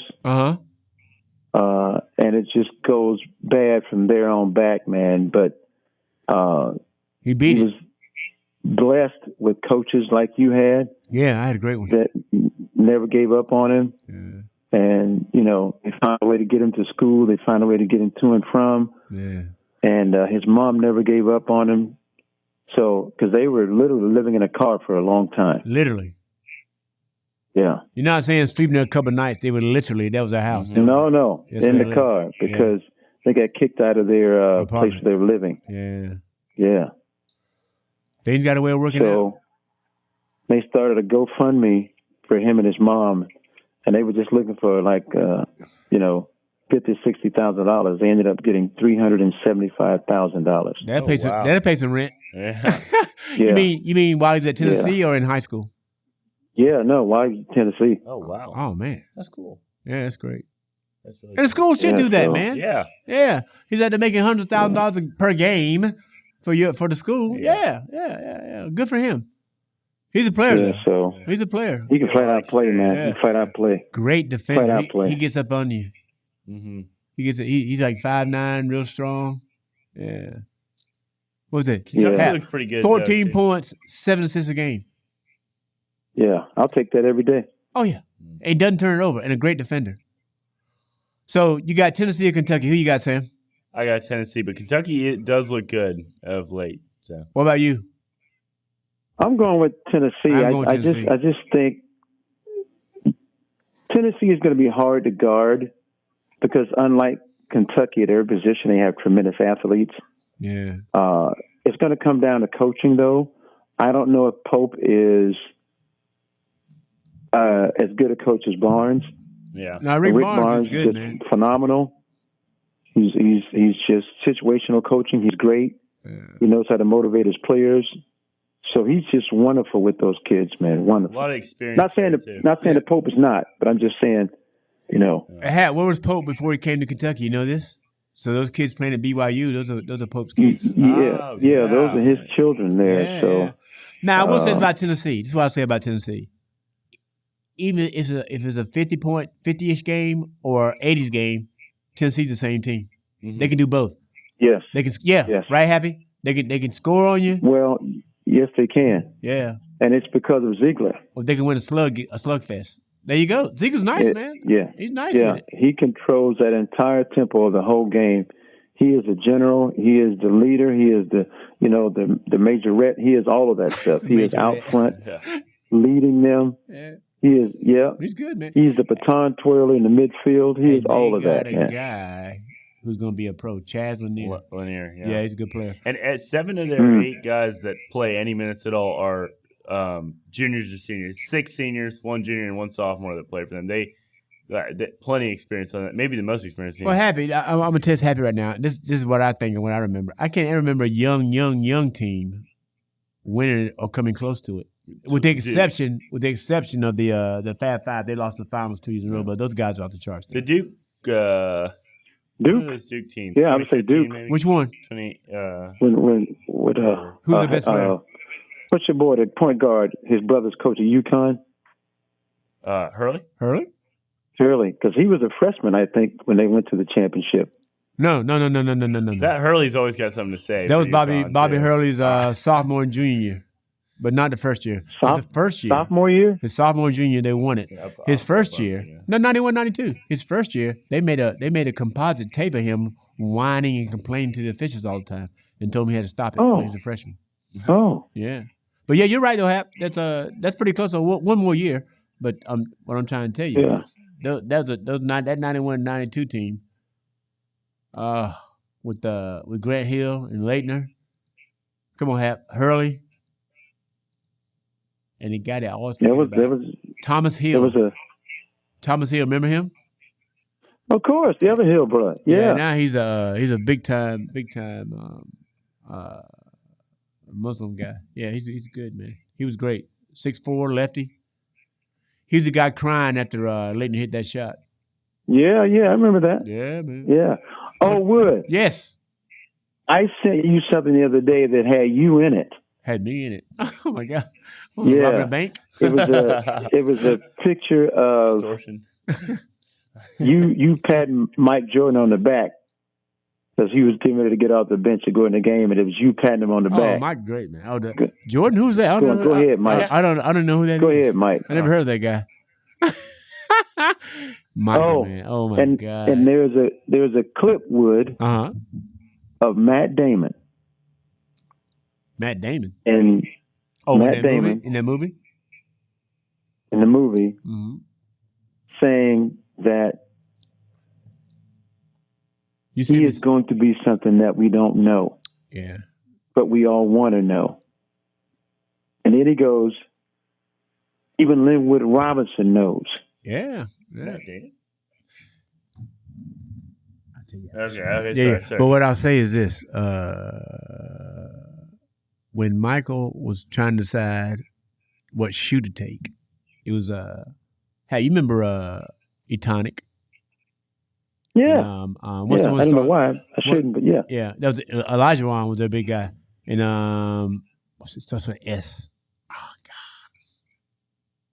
And they wouldn't change it. That's why he marked them off. And then Converse said, we don't. It's about the shoe. It's not about the player. I bet they regret that, don't they? Yeah. And now Nike owns Converse. Yeah. But what the point of making this, we would come back, we'd go to class and come back. And they'd be like pallets of shoes. Adidas, Nike, just on our floor in the dorm. And Mike just give them away, man. And he's read the sign with Adidas, I think the story is, yeah. Yeah. And his mom said, you need to take that trip out to Oregon with those Nike people like you told me you would. Then announce what you're going to do. I mean, they threw the world at him. That's a really good movie, man. Oh, it's incredible. Yeah. And then Matt Damon was great in that movie. He was great. He played the shoe guy. Man, he was great in that movie. Yeah, man. no, I'm following. Yeah, but it's before I met you though. I'm all through that thing. Yeah. Yeah, but great in that movie. He made some great speeches too. And Watchcall was in it too, Hap. Ben Affleck. Ben Affleck played Phil Knight, a young Phil Knight. Yeah. Remember Matt Damon? Matt Damon's character making all those promises and wasn't clearing it with Affleck, with Phil Knight. Yeah. I said, "What are you talking about?" Yeah. He said, "Remember because he got the deal with Nike." He said, "What the shoes anyway?" Because he said they're legal because the color scheme. Right. He says, "We'll pay the fine. Don't worry about it." And they never told Phil Knight. So he's paying $1,000 in fine. But the deal was they paid it. He got $20,000 cash, that cutlass, and the right to renegotiate if he met projections. They had to tear that agreement up, man, half the first month because those shoes were flying off the shelves. Yeah, but in the movie, his mom said that she told him that for every shoe he gets a piece. We get a percentage. Yeah, get a piece. Yeah. Because Matt Damon said that's not how the contract works. He said, if you want my son, that's what we're going with. Yeah, and that's why he's a billionaire this day. Every shoe sold, he gets a piece. I think about it this way, man. Right here in small Chapel Hill, Carver area, a little college town. How many Air Jordans do you see, man? Thousands. Yeah. It's not Chicago. It's not New York. It's not L.A. Man, those shoes are everywhere. Yeah. And Coach Smith always said, you're rich when you make money when you're sleeping. And Michael lays down, man, they be just buying them shoes, man. They're everywhere. Yeah. Everywhere. I think he should actually get a piece of LeBron's shoes, too. Oh, yeah, come on, man. You can't do that. I do. It was on my Instagram. I don't know if you seen it, but some guy was talking at some meeting or some conference or something. He said, everybody who has a pair of Air Jordans on, stand up. And I don't know, half the room stood up. He said everybody has a pair of LeBrons on stand up. Nobody did because there's no LeBron shoe. Yeah, I said that to you. That was you? Yeah, it was great. Mm-hmm. That was great, man. Mm-hmm. All right, hold on. We're getting off point here. Go back to the Go back to the brackets, and we can then we can go to the women's after our break. We're about through it. We're almost through it. Yeah, UCLA, Tennessee. Hap, you got? UCLA. Yeah, UCLA, Kentucky. I got Tennessee. Sam. Yeah, wait. What bracket are you looking at? UCLA, Kentucky. No, Tennessee, Kentucky. Tennessee. I messed that up. Tennessee, Kentucky. I'm sorry. Tennessee. Okay, yeah. Okay. That's the East, right? UCLA? It's Midwest. It's UCLA Midwest. lost to Tennessee. UCLA lost to Tennessee. My mistake. For Okay. That's the Midwest. So I got Tennessee. Me too. Yeah. All right, good. Is that that's everything? Yeah, we got. Yeah. I think we got through it. All right, what we're gonna do now is Sam and I are gonna take our little break here, play a couple songs. Happy call us back at 9:40. All right, I'll see you guys at 10 o'clock. And then we'll tackle the women's bracket. All right. And Happy, by the way, is a women's college basketball fan. The top, not all of it. The top. Mm-hmm. All right. That is true. That is very true. Yeah. I enjoy women's basketball because, when you get my age, you can't dunk anymore. So you play. That's why I relate to their game. Well, the women's game, just like they do. It's a more pure game because you got to set every pick, you got to make the pass, you got to do all that. So yeah, you're right. I play below the rim now. Yeah. Actually, I play below the net. Yeah. Some of them play close to the rim, but I play below the net now. Phil Ford was 2-time National Player of the Year and could barely touch the nets in his youth. But he could go, Hap, he could jump from the free throw line and lay it in, though, couldn't he? He was incredible. Yes, sir. He was incredible, man. Yes, sir. All right, we'll be back. Yes, sir. We'll be back. Yeah. Go ahead, Sam. The OJs. You know it.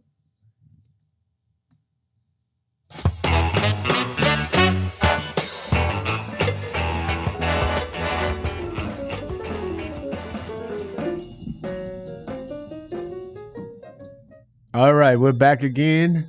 The Sporting Hour with yours truly. My co-host, Mr. Happy Cole, just called in. I got Sam Karpel, my stat and board guy, and a sharp dude. He's going to be looking up stuff for us. All right, now we covered the men. Now we're going to go to the women. And we're going to skip all the crazy scores, happiness jokes. Happy, are you there, buddy? There you go. I can hear you now. My man. All right. So go to the women's bracket. I got you. Yeah.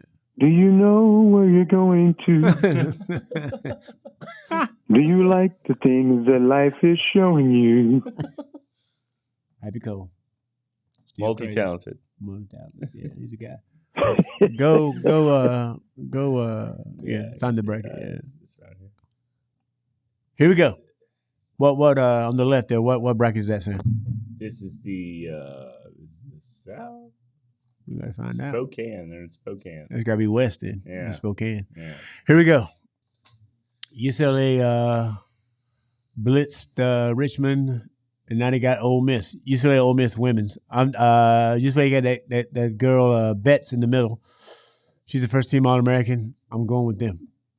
All right, and Sam, go back. I was looking around. Yeah. UCLA, Ole Miss. Are you sure they're playing Ole Miss? It's what it says. That's what I'm looking at. 328. 328. They play Ole Miss. Yeah. Ole Miss beat Baylor. Ole Miss beat Baylor. Ole Miss beat Baylor, so they're playing UCLA. Listen, I'm going to tell you something right now. That girl in the middle is good. Betts is good. Go. I think UCLA, only because they were ranked number one some of the year, Mm-hmm. I think they have a really good chance of winning the national championship. I actually think that they have a better chance in South Carolina winning a championship. I've seen both UCLA and South Carolina play. Right. And South Carolina, UCLA is what South Carolina was last year. They got a dominant player in the middle. She's about 6'4", unstoppable basically in the paint. Yeah, Betts. She can turn and shoot with both hands. She's good. She can score a mid-range jump shot. And she's a really, really big woman, hard to control in the middle. She is an issue for anybody they play. Yeah. That's what South Carolina had last year with the Spanish girl. Oh, man. Go from South America. Yeah, she was big, man. 6'7". Yeah. So UCLA has one of those this year. And I don't mean like one of those in like some freak thing. I'm just saying a big person in the middle. A big girl in the middle, that can actually score. Like a Shaq or Jabbar, but just on a female version. All right, we got Yeah. Ole Miss. Who's the next? Who's the next matchup? We got LSU and NC State. I'm telling you right now, man. NC State pretty good. NC State has been good all year long. Yeah, they're pretty good. Yeah. I like LSU because of their coach. Kim Mulkey's a good coach, man. But I'm telling you, man, I don't know if I had to pick that game. I don't know, Sam. I don't know. Who's their? Look and see who their best player is. His scores are incredible. Sorry, I don't mean to cut you off. Me 83 and to Hap, 49, 101 to 71. Me and Hap talk about it all the time, man. There's a big drop off from the Hap top 10, top 12 girls, and the rest of the field. I think it might be a drop off from the top 8 or 9, Lynwood, because after that, there's a drop off. Yeah. It just makes no sense though. They got to. First of all, the thing I don't like about the thing I like about it and don't like about it is the first round is always a home court game. That ain't right for the higher seeded team. Seed. Yeah, for the higher seeded team. Yeah. I don't particularly. I think that's really unfair because if you're one and you're playing a 12th or 13th or 14th, 15th seed, you're going to beat them regardless. At least give them a chance to play somewhere neutral. Yeah. I'm with you. Don't pack it on like that. I'm with you.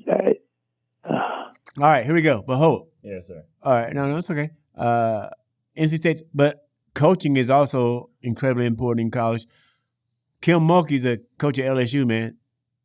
They're pretty nice. Their margin of victory in 2 games is 85 points. Their average, they beat their who beat the first game? San Diego State by 55 and Florida State by 30. Oh my God.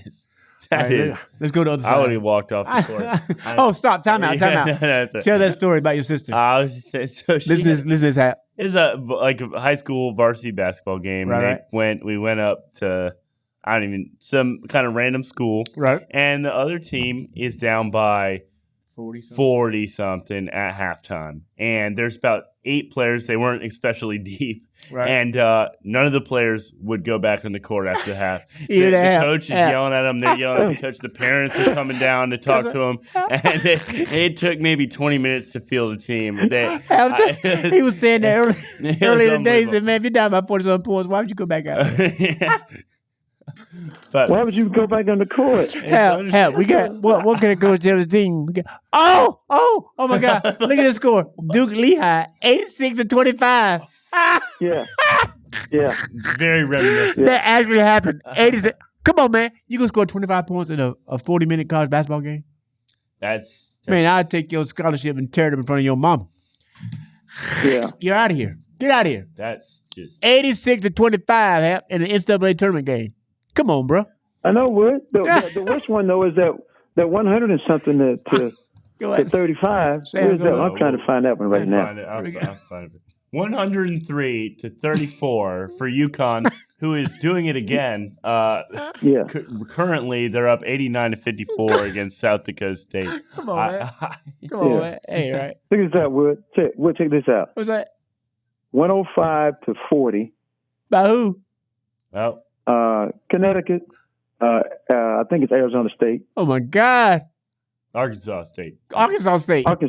Come on, man.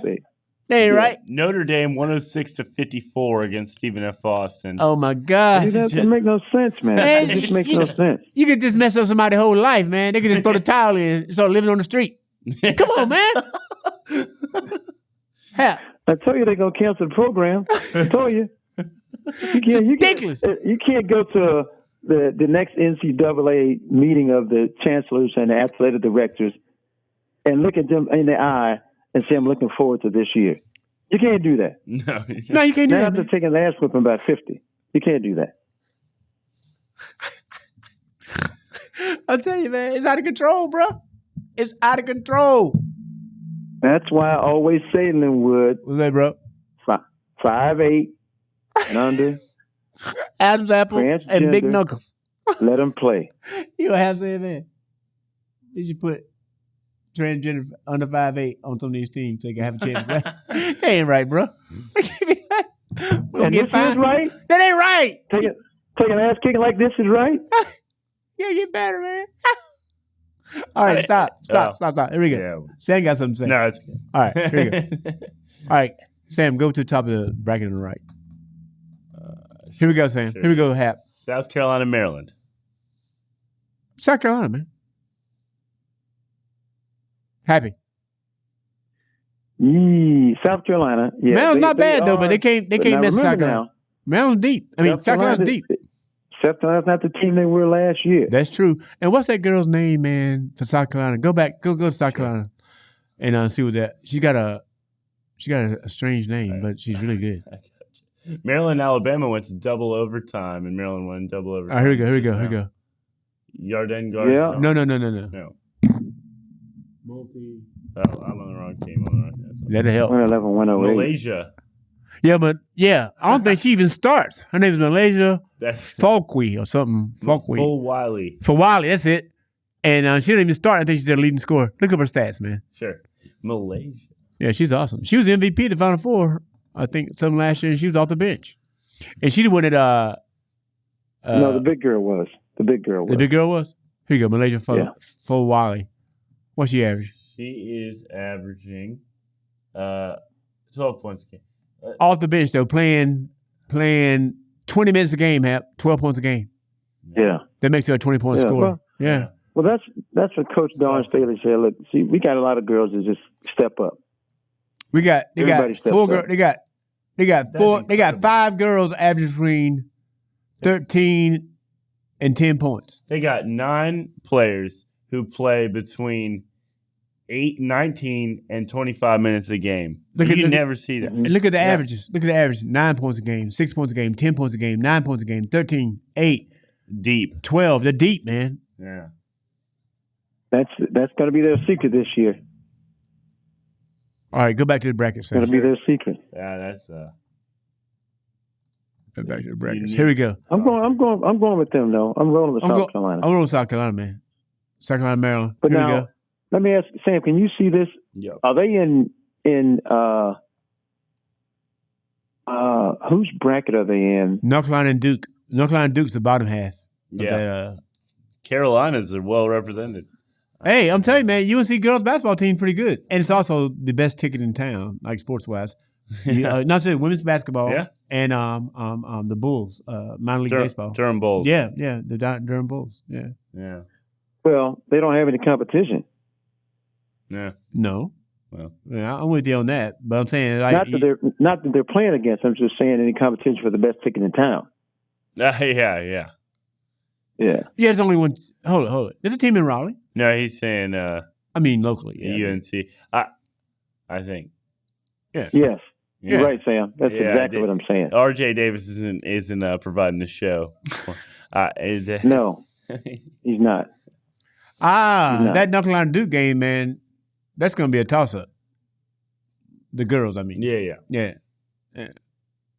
Just for we know you weren't talking about the men. Yeah, you just had me tense up thinking about Jalen Withers during the free. But anyway. By the way, let's get Happy's take on that. Sure. What about that guy who stepped out of the lane and missed that free and cost that point and tied the game up? Will he ever forget that? I'm saying no. Yeah, I mean, he might not forget it, but it won't be a big deal. You don't think so? No. Because he played on a team that sucked the whole year. I mean, for him personally, will he forget? If he played on a team that was good and they had a chance that was a national championship moment or something like that, that would live on forever. Like Fred Brown. When your team has already lost 13 games, that's just par for the course. Fred Brown was the point guard for Georgetown. And we're going back and forth this national championship game. Mm-hmm. And he mistakenly passed the ball to James Worthy, and they were down 1. Yeah. But what I'm saying is, 2 years later, he was also starting point guard, and they won it. He got a chance to redeem himself. He wanted to be like some big-time international lawyer, but he could play though. Yeah. And I remember when they beat who they beat? Houston. Yeah, they beat Houston. They beat Houston, and John Thompson just walked up to him, man. John Thompson's like 6'10", 300 pounds. Just gave him the biggest hug ever, man. Picked him off the floor. But yeah, these things happen. Go. Is that the whole bracket, Sam? No. We can go down to the bottom half. Yeah. Bottom half. Yeah, it's the Birmingham division. That'd probably be the South. Texas, Illinois. I know nothing about Illinois, but I do know Texas is good though. Texas, Tennessee. Texas beat Illinois. Texas beat Illinois. I'm sorry. Texas, Tennessee. I'm taking Texas. I'm taking the Lady Vols. Ah. Oh. Okay. There you go. All right. Go to the next one, Sam. Sure. Notre Dame, TCU. Now, can I speak on TCU for a second? 3 years ago, they had to have open tryouts just to field a team. 4 years ago. They were horrible. Yeah. No scholarship players, all walk-ons. Now they're 30 and what? 30 and 3, 30 and 4, something like that. Killing people. So good for them. I'm going with Notre Dame. Notre Dame got that girl with the goggles. I can't think of her name. Sam, look up Notre Dame's roster, please. Nikita Talalo. She's a player. Are you being serious, Hap? Yeah. Okay, she's a player. She's point guard. Yeah. With the goggles. She's nice, man. Yeah. She's great. Yeah, see what her numbers are, Hap, Sam. Talalo, is that how you say her name? Nikita Talalo. Notre Dame? Notre Dame, yes. Hannah Hidalgo? That's it. 24 points. 24 a game? 4 steals, yeah. 24 points, 4 steals, 4 assists, 5 rebounds a game. That is incredible. She's a player, Hap. She's the one. Yeah, special. She's nice, man. She's gonna make a nice dollar. And Notre Dame also was ranked part of the year number 1 too. Yeah. Next we got go Sam. Go. Well, USC and Mississippi State are playing the round of 32 right now. The game as we speak. Started. Yeah, the game just started, and then they're gonna. That's Hap's girl. That's Hap's girl. Hap's girl, Juju Watkins. He met her in the airport, right, Hap? Mm. Yes, sir. Good Lord. I said she was 6'2" and good looking. Man, boy, she was good looking at 6'2". I didn't care what order came in. Good Lord, I like. She can play, man. Juju. She can play. This guy. Cap, are you back with us? I'm right here. Juju. All right, UConn, Oklahoma. I'm taking Paige Beckers in UConn.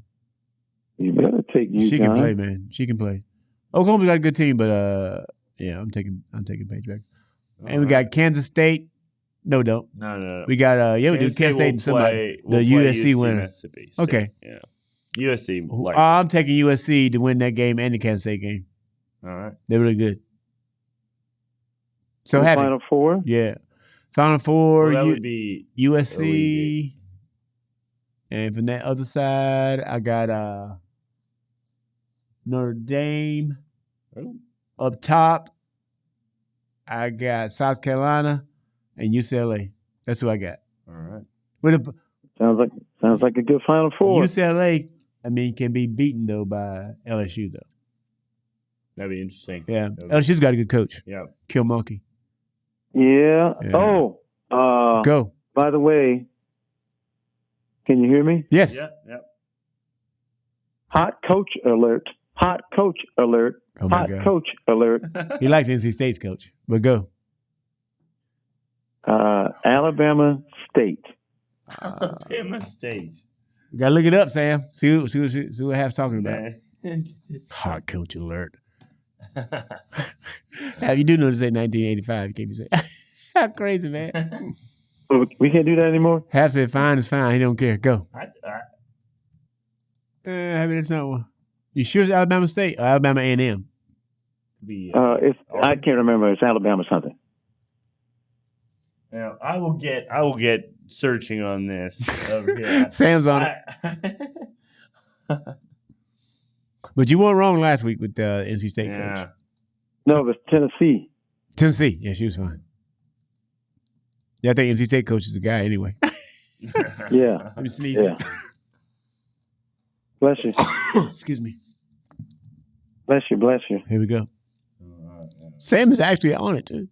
That's it. That's a good Final Four though, Wood. I think. Yeah. Yeah. Now we'll find out later. Yeah. All right, we got UCLA, USC, right? And UConn, and we're missing one. Notre Dame. Notre Dame. Notre Dame. Or, like Happy said, that's your Final Four? or Texas. Go up top. That Illinois game. Hap thinks the Tennessee's taking care of that. Tennessee's pretty good. They're back. Yeah. They're back. I think Tennessee or LSU could do some damage. LSU, man, that's my sleeper team. Yeah, Or sneaker. Get a little bit Either of both. one. Yeah. So who won that double overtime? What it was, the Alabama game? Who won that? It was Maryland. Maryland beat Alabama in double overtime. Oh man, just now. 111 to 108.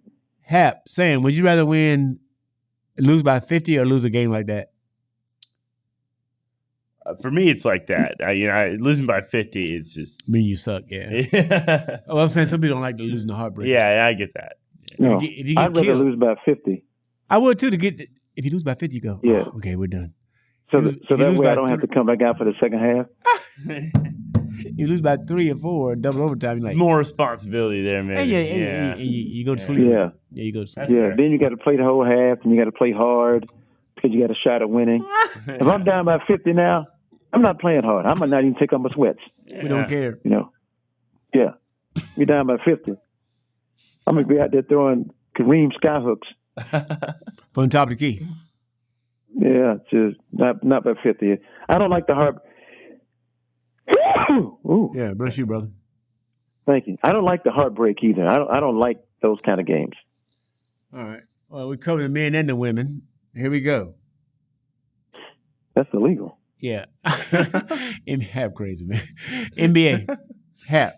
The Lakers get LeBron back, but they get blown out in Chicago. I mean, get 146 to 115.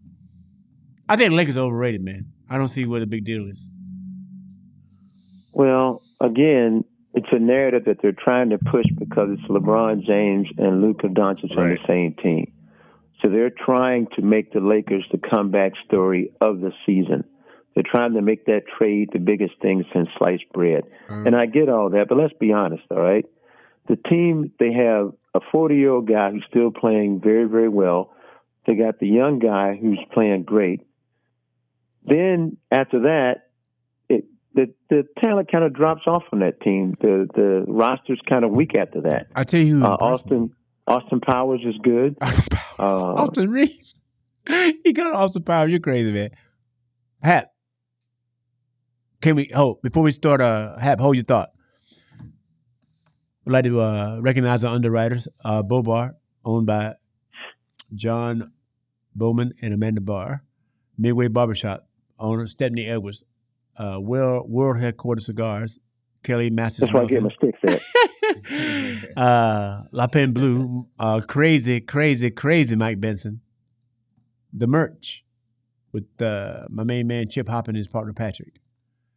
And I also recognize Sigma Nu Fraternity, Side Chapter, and Phi Gamma Delta on campus at the University of North Carolina. And there we go. Also, Sam, go over the news, please. Yeah, right now we're just talking about it. Maryland gets in the Sweet 16 in double overtime over Alabama. Yep, over Alabama. Women's.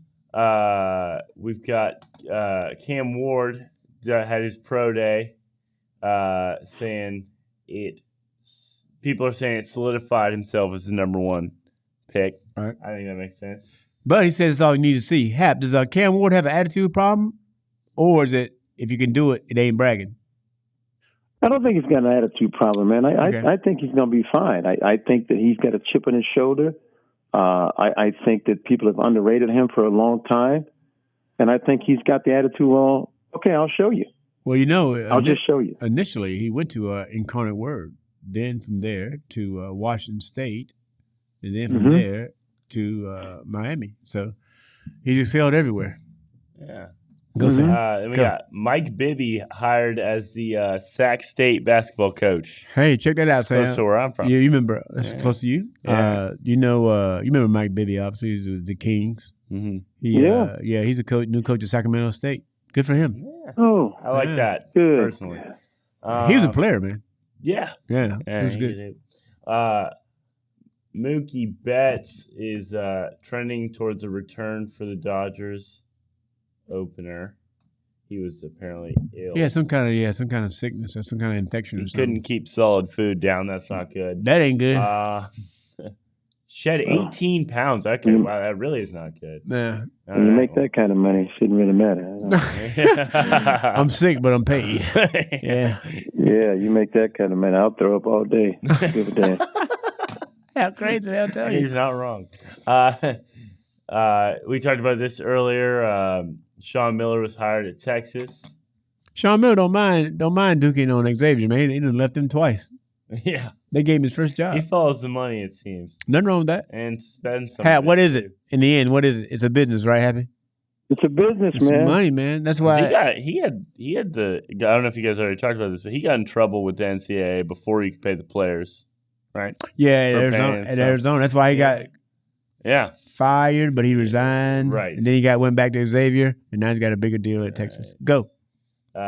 Chiefs Xavier Worthy is suing his ex-fiancée over extortion and abuse. Let's see what's going on with this, Hap. Wow. She stole and destroyed more than $150,000 in cash and property belonging to Worthy and assaulted him. He's seeking $1 million in damage. He won't get that. Yeah, that's all right. Well, he might get it. She ain't got $1 million. Then again, I don't know what that woman has. I take that back. Tia Jones. She seems to have been I said that name before. Yeah, she was unfaithful to him, so that's not good. There's no reason. Yeah, I don't know. There's a lot there. Well, the game room was heavily damaged. It sounds that's not funny, but it kind of. I hope he gets all his money. I hope he sues the hell out of it. Hap stole $30,000 in cash. From go back, please. Oh, well, that's all right. Yeah. It says it's down to the bottom. Yeah. Say she allegedly stole $30,000 in cash, and that was in his closet, and a handgun that was on his couch. I would kind of let the handgun part out. Yeah, you gotta, I guess if he had a permit, no takebacks, If he had a permit, yeah. And he has a protective order against it. Go Happy. I hope that he sues her. I hope he wins. And I would have more than one gun if I was married to her. Oh yeah, it seems that so. way. This is not the first time she's been crazy. This is the first time we heard about it, but this is not the first time she's been crazy. That's not the first one. In a similar news headline, Tiger Woods is officially dating Donald Trump Jr.'s ex-wife. Oh, my God. Yep, I read about that 3 weeks ago. Yeah. In Golf Digest. Yeah. And her ex-husband, Trump Jr., said he's okay with them dating and everything. So her daughter is a really good golfer. Right. So Tiger's been seeing some of her daughter's tournaments with them. Oh, my God. Man, this is a crazy world we're living in, bro. Yeah. Tiger had some craziness on his hands a couple years ago. Oh, yep. Consistent. Crazy girl he was dating, she didn't want to leave his house. Didn't want to get out. Check it out. Last one. Puka Nacua, wide receiver, the Rams. He's really good. He's saying he wants to retire at 30, sort of like an Andrew Luck kind of. So he's got 7 more years. Yeah, he's only 23. Hey, what do you think of Luck, man? Luck was good, man. He just said he got too beat up. Yeah, no, he was a great quarterback, and I applaud his decision. It made sense because it wasn't anything about money. He just played the game for the love of the game. The money came with it. He was great. When he got tired of playing, he said, "Hey, I'm tired of playing." And who was his coach in college? Stanford. You know who it was? I'm going to say Sam knows. I don't know who the coach was at Stanford. Harbaugh. Jim Harbaugh was the coach, yeah. He coached Stanford. Mm-hmm. Yeah, man. Mm-hmm. Harbaugh has a long road to success, man. Yeah, he's great. All right, that's the news from my main man, Sam Karpel. What we're going to do now is we're going to hit these topics. And we're going to discuss. We'll go back to the Lakers. Do we have any questions this week? No, I don't. I can't. I didn't see any. So if anyone wants to ask questions for next week, WCOM Sporting. I could be wrong. At gmail.com. Oh, take that back. I take that back. My main man, Davis. Davis Hope. Mr. Davis Hope from Five Game Adults. Here we go. Is Duke the clear-cut favorite right now in the NCAA? I would say yes. I would say yes. What do you say, Happy? I said not the clear-cut favorite because Florida's also a clear-cut favorite. So yeah, I think Duke has the best chance to win, but I don't think they're unanimously going to just walk in there and walk away with it. I agree with Happy. Yeah. Florida, I think Florida is the best team. Duke has the best single player, though. And sometimes that helps in one game. Yeah. Yeah, one game. Yeah. Florida, Houston, for me, Alabama even has a chance to take. I think they're in the same region as Duke. Could be a problem for them. If Sears got it cooking, man, if he got stuck on automatic, you're in trouble. Yeah. Yeah. All right. Who should UNC target in this initial transfer portal? I don't know who they should target, man. I don't know who they're going to get. I have no idea how that works. A big man. That's pretty damn funny. Rick Pitino. Yeah. Wouldn't be crazy? Yep. Hey, the only time I can remember a coach what situation can you remember a coach being involved in a trade or any kind of transaction? The coach was involved. And that's in the NFL. Yeah, there's been a few. The NFL. There's been a few, not many. Which one you thinking of, Hap? NFL. Went from the Raiders went from the Raiders. Traded him for a player. Went from the Raiders to the Bucks, and they won the Super Bowl next year. Raiders. Looks like Chucky. Yeah. Oh, John. Yeah. John Gruden. Mm-hmm. Yeah. John Gruden. That's right. That is right. The Raiders. Do you have another one, Hap? And they beat the Raiders in the Super Bowl. Yeah, it was a package deal. Yep. Do you have another coach that was involved in the? Because that's funny when you say Rick Pitino is involved in any kind of transaction or trade. Yeah, I think that North Carolina should trade Hubert Davis to South Dakota State, and in return, they should get a ski lodge and 2 Eskimos. Yeah. So, Sam, come on. How you know that? That's all we need. That's all we need, man. They got to get a new coach. I'm sorry. What's that kid's name? Sorry. A kid from Pittsburgh. Drake and Powell? I like Hubert Davis. Hell, I like Fowler Davis. Drake Powell. Sorry, he's a good player. Yeah. I think he's a pro. Yeah, no, he's projected. I think in the early second round right now. I'm sure if he comes back to school, makes some money NIL, and then think about it. You don't have to set the world on fire at 19 or 20. Mm. Well, let me ask you a question. Easy for me to say that because it's not my money. So go ahead and have. Do you think the players want to come to North Carolina to play for Hubert Davis? Not like it used to be, man. I'm telling you, man, they haven't had an absolute stud in a few years now. Duke's getting all the NBA type guys. We're getting good players. But I'm talking about an absolute stud. I don't know. Do you think they want to come in if you had a name brand coach here? Yes. I think. Well, the writing's on the wall. There you go. You said it. The writing's on the wall. Hap's got no problem calling people out. If you want to seriously be considered as a Division I threat, as you used to be at one point, you have to find a way, not just with money, but motivate kids to come here and play. Mm. And you do that by getting a coach that is relevant, that has won in the past, that has a long history producing NBA players, that these kids want to come here and play for. They're going to make $1 million anywhere they go. Yeah, they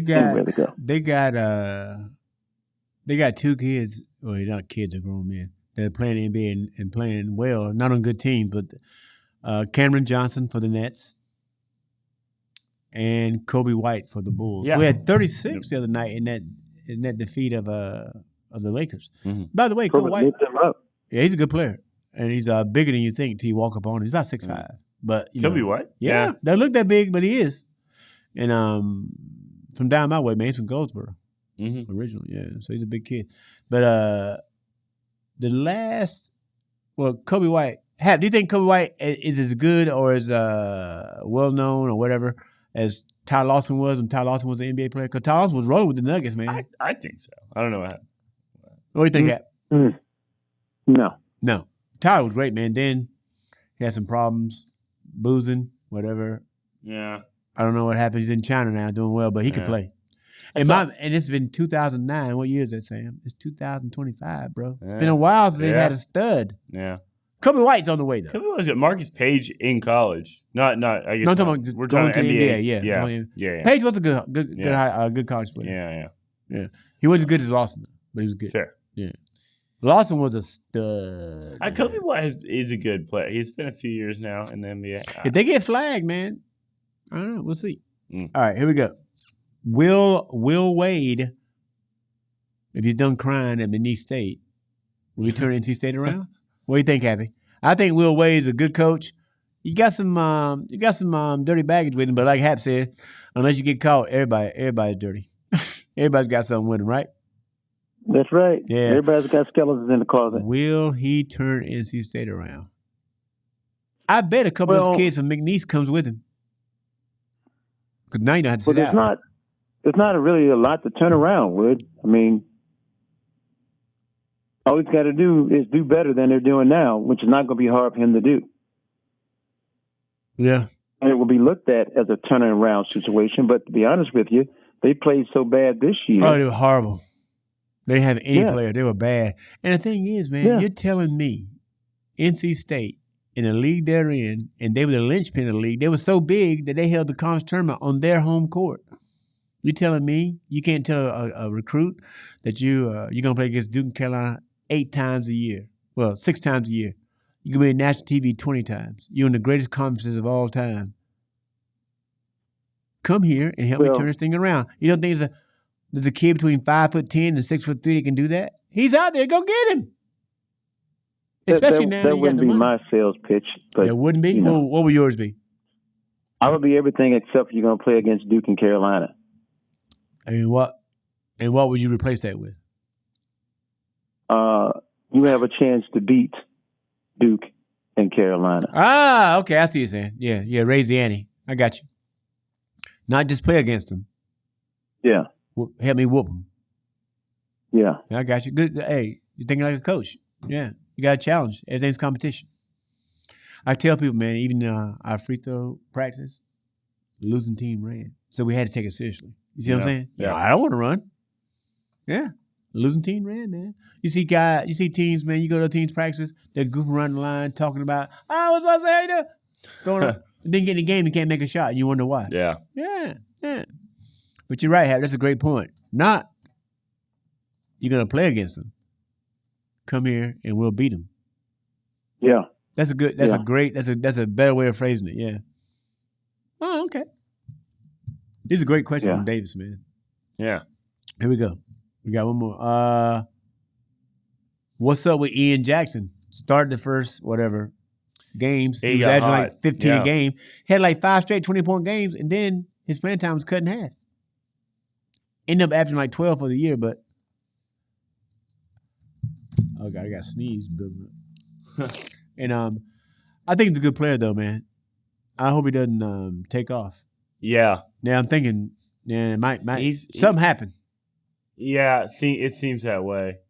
It does. He had the most, I thought, I guess Powell maybe, but of the guards on that team, he has the most potential by far. He was good. Well, I was good. He is good. I think he's still projected to be drafted maybe in the first round even.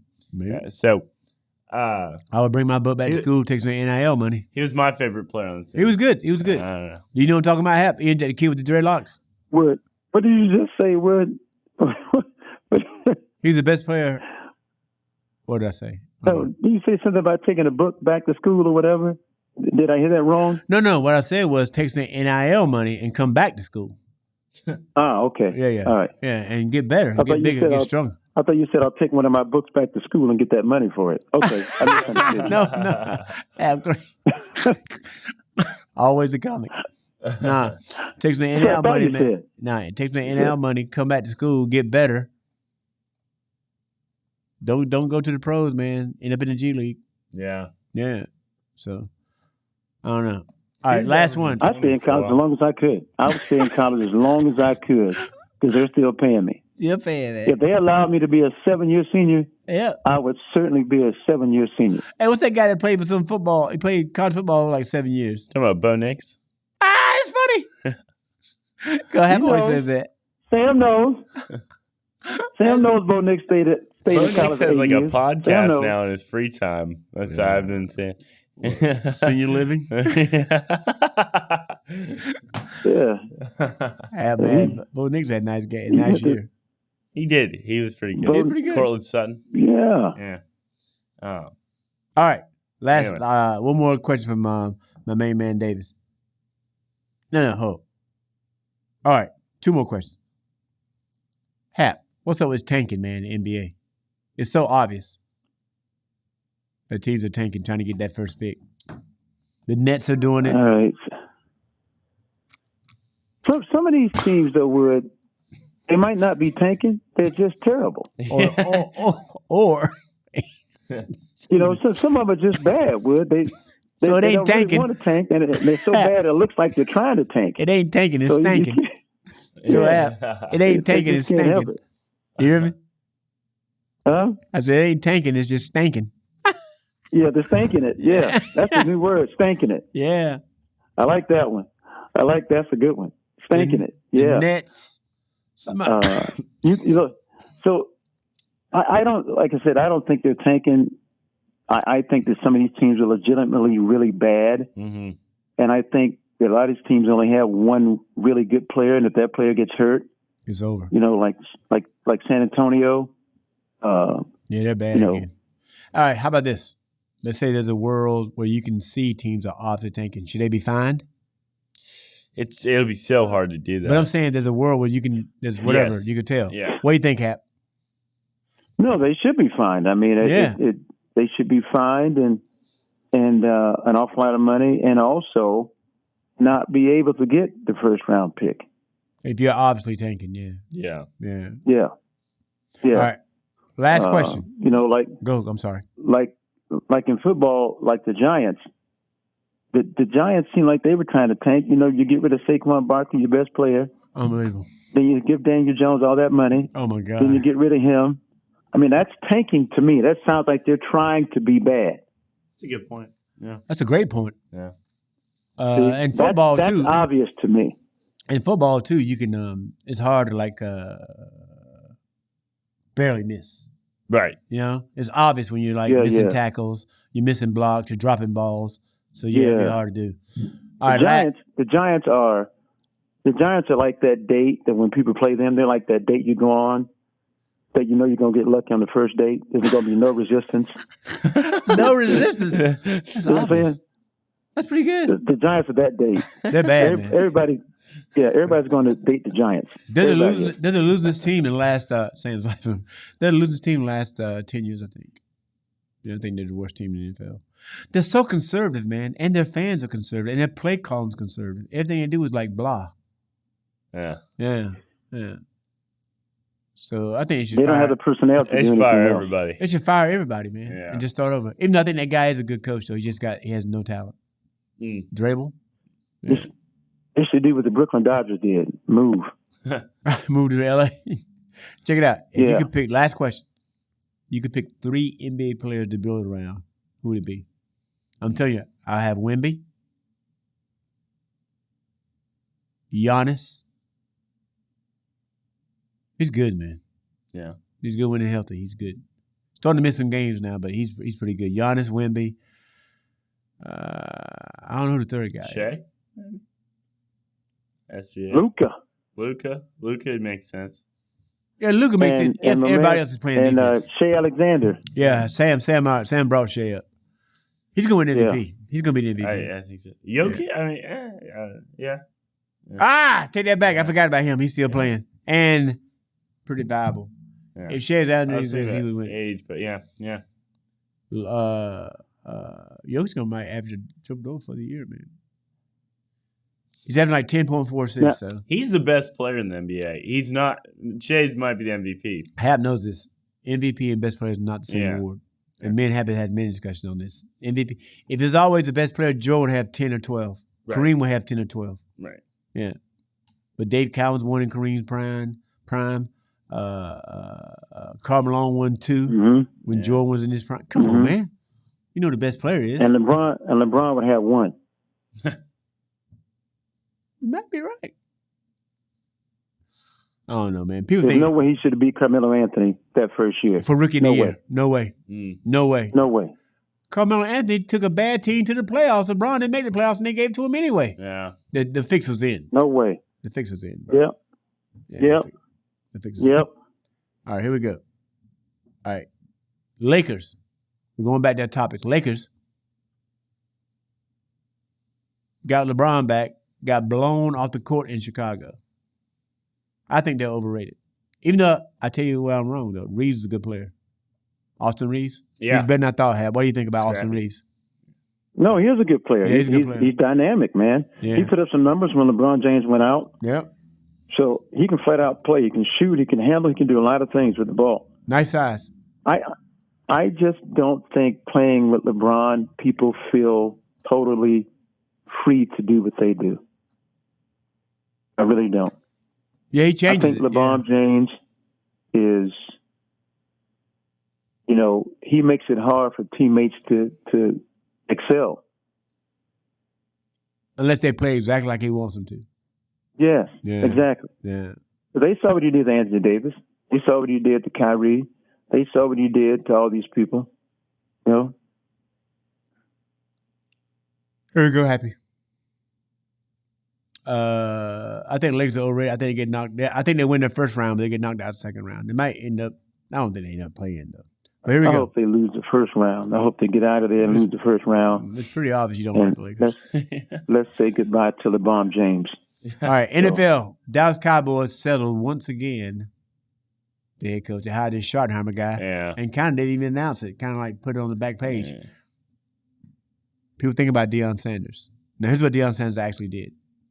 In 2 years, he's 13-12 at Colorado in the Big 12. Even though he had arguably the best quarterback in college football, arguably him, Shedeur Sanders, and Cam. Okay. The guy at Miami at the U, Cam Ward, and Shedeur Sanders right there with him, and he did have the Heisman Trophy winner in Travis Hunter. Yeah, I think Deion's is a personality and maybe a program builder, but I don't know if he's an NFL guy. What do you think happened? I don't think he's an NFL guy at all. Yeah, I think that he enjoys college. I think he enjoys coaching young people. I think he enjoys watching them prosper and get better every day. And I think he likes to do it without the overhanging of millions and millions and millions of dollars coaching players to make more money than you by far. And a crazy owner if he went to Dallas. Jerry Jones. Yeah. That would be the biggest issue. There you go, bro. There you go. Same thing to add on Jerry Jones and the Cowboys. I don't care if Jerry Jones or Shirley Jones. You got to let these people. You got to let these people run the football operation. The Partridge family, Shirley Jones. Yeah, the Partridge family. Yep. That's a good one. I ain't thought about her in years. Jesus Christ. You got to let them run it. That's why you hire those people to run your team. Well, college coaches, man, like control, man. You don't have no control in the pros. Yeah. You got to answer to everybody. You got to answer to the owner and management. In college, you are the owner and management. All right, here we go. The only person that I think had control in the pros, legendary coaches. Who? Legendary. Like Belichick. Bill Belichick. Yes. Parcells? The Giants? Chuck Noll. Oh, that's for your time. I think all three coaches that coached for the Steelers had control of that team. They were the face of that team. The coaches were. They've had three coaches in like 45 years. Yeah, that makes sense. Your guy from the Raiders, man, Madden. John Madden's great. Madden. Yeah, he still got the highest even though Al Davis was crazy, but Madden was great. Yeah, Don Shula. Al Davis got another one. Yeah. Steel Jaw Don, yeah. Yeah, Don Shula. Yeah. Hey, if Andy Reid coaches... I'm sorry, Hap. Go. No, go ahead. If Andy Reid coaches like 4 more years at the present rate, he'll pass, I think 5 more years. He'll pass Shula. Well, it won't be Belichick, that's for sure. Bill Belichick. I think Bill Belichick's going to coach here 1 year. You think that's all it is? And out. What's Even though 10 million, the even point of though just 10 money? Show people can still coach. Yeah. I don't think win. In college, you kind of need more time than that. You'd think. Maybe not. Yeah, we'll see. It's going to be a great story. We'll get a lot. We'll get a lot of mileage out of that next year. Yeah. He's not leaving Carolina. You don't think so? I mean, he's going to let the girlfriend graduate. Sam's on the road. Oh God! Man, when he first took the job, he said, "Belichick can recruit," and they put a picture of his girlfriend up. What's a Sweet 16 joke you told earlier? That you read about. He's gonna be disappointed when it's not a birthday party. What's that guy's name in Florida? Golden. Golden. Yeah. Man, y'all crazy, man. Yeah, man, creepy, man, creepy. All right, here we go. Pittsburgh Steelers and Coach Mike Tomlin. I think Tomlin's a great motivator, but you need motivation during the regular season, not in the playoffs. Everybody's motivated. And they continue to treat offense like it can be fixed by a dominant defense. I know their culture is defensive, but they got to get a quarterback up in there, man. Yeah. I think they got Russell Wilson's not the problem. Their offensive coordinator, man, just not imaginative. Yeah. I know their plays. They haven't had a quality quarterback since Ben. Since Ben, and even Ben for a while was not. At the last, what do you think? At the last, Ben Roethlisberger was like last 3 or 4 years, kind of average, right? Sort of like Russell Wilson. Yeah. Good point, Sam. Go ahead. He was suspect. Listen, I got to say something. Go. Russell Wilson played some really good football last year up until those last 5 games. Yeah. And I can't put all the blame on him for those last 5 games. You constantly, cater to your defense constantly. How about some offensive tackles? How about a couple offensive guards that can block? Yeah, man. How about an offensive scheme that goes outside the box because you don't have elite athletes on that offense, but you can do some things differently than other offense coordinators and make that offense hum. Happy. What's that running back from Alabama just left there? He signed. Look up Najee Harris. See where he went. Najee Harris left Pittsburgh and signed. He signed a free deal with somebody. And the first thing he said was, "He's out there with Harbaugh." Chargers. Yeah. Watch him get 1,500 yards next year or 1,200. Something crazy. Yeah. Yeah. Man, I'm telling you, man, they have whoever the offensive coordinator is, man, they're straight out of the 50s. They have no offense. They're going to run it. They're going to run it up the middle. They're going to try off tackle, and then you're going to quarterback to bail them out. Okay, Russell, now we need you to get this third down to 20 for us. Yeah. We don't have a play, but if you get back there, run for your life. And then when it doesn't work, we're going to blame you. Yeah, Harris said when he left Pittsburgh, he said the team lost Ben, lost the O-line, didn't know anything on offense, didn't have any identity. So yeah. That's the answer. That's him. Yeah. Had a young guy coming in quarterback. Yep. I was young. The team was young. I really didn't have nobody to almost learn from on the offensive line. Yeah. And he can run the ball, man. Yeah, no, he's a player. Yeah, he's a player. What did he do the last? I think he's had 1,000 yards 2 of his 3 years. We're gonna pull up his stats, see what he had, man. Yeah, he was right at 1,000, I think, this year. He may have been a little short. Sam's on it, but he was right. He's right there. Sam is on it. Najee Harris. Here we go. See what's up. Here we go, Hap. He had 1,043 yards this year. Rushing, yeah. 1,043. Oh, yeah. Yeah. He's had 1,000 yards every season. He had 1,200 his rookie year. So that's his best. So his career, he's got what, 4,000 yards? Yeah, 4,300 yards, 28 touchdowns. Consistent. On, what's he averaging per carry, though? His yards per... 3.7. 3.9, right at 4. Yeah, right there, yeah. Yeah, so I can live with that. He'll average more than that with the Chargers. Their offensive line is tons better than what he's dealing with now. That's a good pickup for the Chargers. That's a great pickup. I think my man hurt his knee or something. He's done again. J.K. Dobbins. Yeah. He was having a great year until he got hurt again. Mm-hmm. Yeah. Mm-hmm. All right. But you're right with. I think he'll flourish over there with the Chargers. I think Jim Harbaugh will use him in many different ways. Little wheel routes, swing out passes, couple of draws, couple of play actions and stuff like that. Because he's got speed, he's got power, he can run the ball, he's got good vision. And what else? He can still do a lot of things with football. He's young. He's like 25. Yeah. He's young, man. And he can catch. Oh, he can catch out of the backfield. He's young.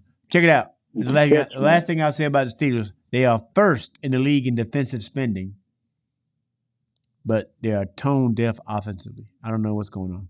They lost their last 5 playoff games. They lost been 20 points or more. Oh, not lost, but they trailed by at least 20 points in all of them. Yeah. Hey, Sam. Go. Yeah. Can you see what Russell Wilson did? Yeah. Yeah. Sam's on it. Here we got him. What do we want to know? Last year? Last year, because he started games 6 through 17. Started 11 games. 11 games. He was 6-5. 6-5. He had almost 2,500 yards and 16 touchdowns to only 5 interceptions. What was his percentage though?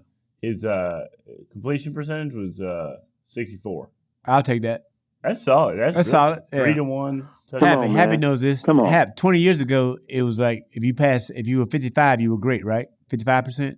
Yeah. Them days are over. Yeah. Go. Yeah. Come on, man. See, and everybody and their mama on TV is always talking about how bad Russell Wilson is, how, they think Mike Tomlin made a mistake by replacing Fields with Wilson and all that. Come on, man. Russ balled. He played solid football. He played better than Rodgers. Yeah. Last 8-9 games, Aaron Rodgers wasn't bad, but he wasn't Russell Wilson. 3 years younger than Rodgers. 4 Yeah, years. checks out. Fields left Pittsburgh and signed with the Jets. We know that, right? Was a 2-year deal, $40 million. See what Justin Fields signed for. Sure. Sam. I think it was 2 years, and they promised not to sign Russell Wilson. That's pretty funny. What was Justin Fields? 2 years, $40 million. You're right on it. 2 years, $40 million. Well, how much is that as guaranteed? Look at it. See, they got a guarantee on there. $30 million guaranteed. I'll take that. $8. Sam said, Hap said $8. And a peanut butter and jelly sandwich. That's a damn good contract. $30 million guaranteed. Yeah. For a guy that That is he's got a good agent. What do you think? Man. What do you think on a scale of 1 to 10, what would you give Fields? 6? 5? Like overall, no, his career overall with the Bears and the Steelers. 4. Yeah, I wasn't impressed much at all. I had such high hopes for him. Out of college, he was awesome. He was so good. Yeah, it was awesome. In that did you know he signed with Georgia first and left and went to Ohio State? He played that playoff with the broken rib. Yeah, it's tough. Yeah, but yeah. I mean, are you a fan, Happy? I am, but the problem is he has been miscoached his entire pro career. Mm-hmm. I'm here to tell you right now. Yeah, he was at Chicago. That defensive, it was crazy. He's been with 2 defensive leading teams. Here's what I'm telling you, man. It's so important where you land. In college, you choose. In the pros, you get drafted. Where you land is important, man. And I think if but here's what I'm doing. What if what's his name from the Bears? Williams. Yeah, Williams. What if he went to I don't know, Green Bay? I think we talk about him in a whole different light. He had Eberflus. So here's what I'm doing. Go. If I'm offensive coordinator, mm-hmm. and I know this kid's history, we're talking about Fields, right? I'm doing that same offense they did at Ohio State. We're talking about Fields, right? Yeah, of course, Ohio State. Yeah. Okay. Doing the same offense. He's a player, man. Just got to give the right team. And I'm telling you, they were same offense he was. I said, you don't have to change it. You don't have to change a damn thing. You call Coach Day and say, send me the playbook, and I'll install that offense. That's what we'll do. Just do what you normally do. Just give it different names. It will. Yeah, I got you. Make him comfortable, right? Is that what you're saying? Yes. Yeah. Yes. They were 4-2 when they switched out him and Made the Russell. switch. Yeah. And I'm telling you, man, he was running that ball, making those underneath throws. I think the guy's better than what we've seen. Just like Sam Darnold. I'm not saying he's going to take the Jets at 14 wins and set all kind of records. What I'm saying is he had to get with the right team. Sam Darnold with the Jets defensive coach, Panthers defensive coach. And then he went to the 49ers. Played a little bit behind Purdy. Yeah. But you saw what he had, though. So now he's up in Seattle. Another same OC as San Francisco too. Hey, same. We'll system. see. We'll see. Yeah. That's probably my headiest bet I made last year. I'm saying that Sam Darnold's be good, and Hap didn't believe it. Yeah, I guess. You sure did. Yeah, I did. You hit that one right on the head. That guy, man. Because I was in disbelief when you said that. Hey. That's understandable. Yeah. Well, his track record. I just think. Yeah. Coaching is important, man. You get with the right coach. Junior high, whatever, Pop Warner, high school, college, pros. It helps, man. Coaches is important. Like I keep bringing this up, man. My friend Hap, I think Happy would have been a Division I player in basketball if he had a better coach. Hap, what was your senior year? No doubt about it. No doubt about it. He could play. Your senior year, Hap, you somebody finally saw you how to shoot the ball? Yes, sir. Yeah, he said he was throwing it at the basket right before that. Yeah. And what was that guy's name? Greg Miser. Yeah. Taught him how to shoot the ball. Or at least gave him the right form. Changed everything, didn't it? Used to be the assistant coach at Evansville, Indiana Purple Aces. Purple Aces, man. Man, coaching is important, man. I'm trying to tell you, bro. It Let's is. see what we got. We got 15 minutes. Now I'm going to tell you this though. What's up? Every quarterback that came out of a successful college program, I mean big time program, right? The offensive coordinator where that kid goes should consider doing something similar that he did in college. Oh, repeat that, please. Oh, that makes sense. Oh, repeat that, Hap.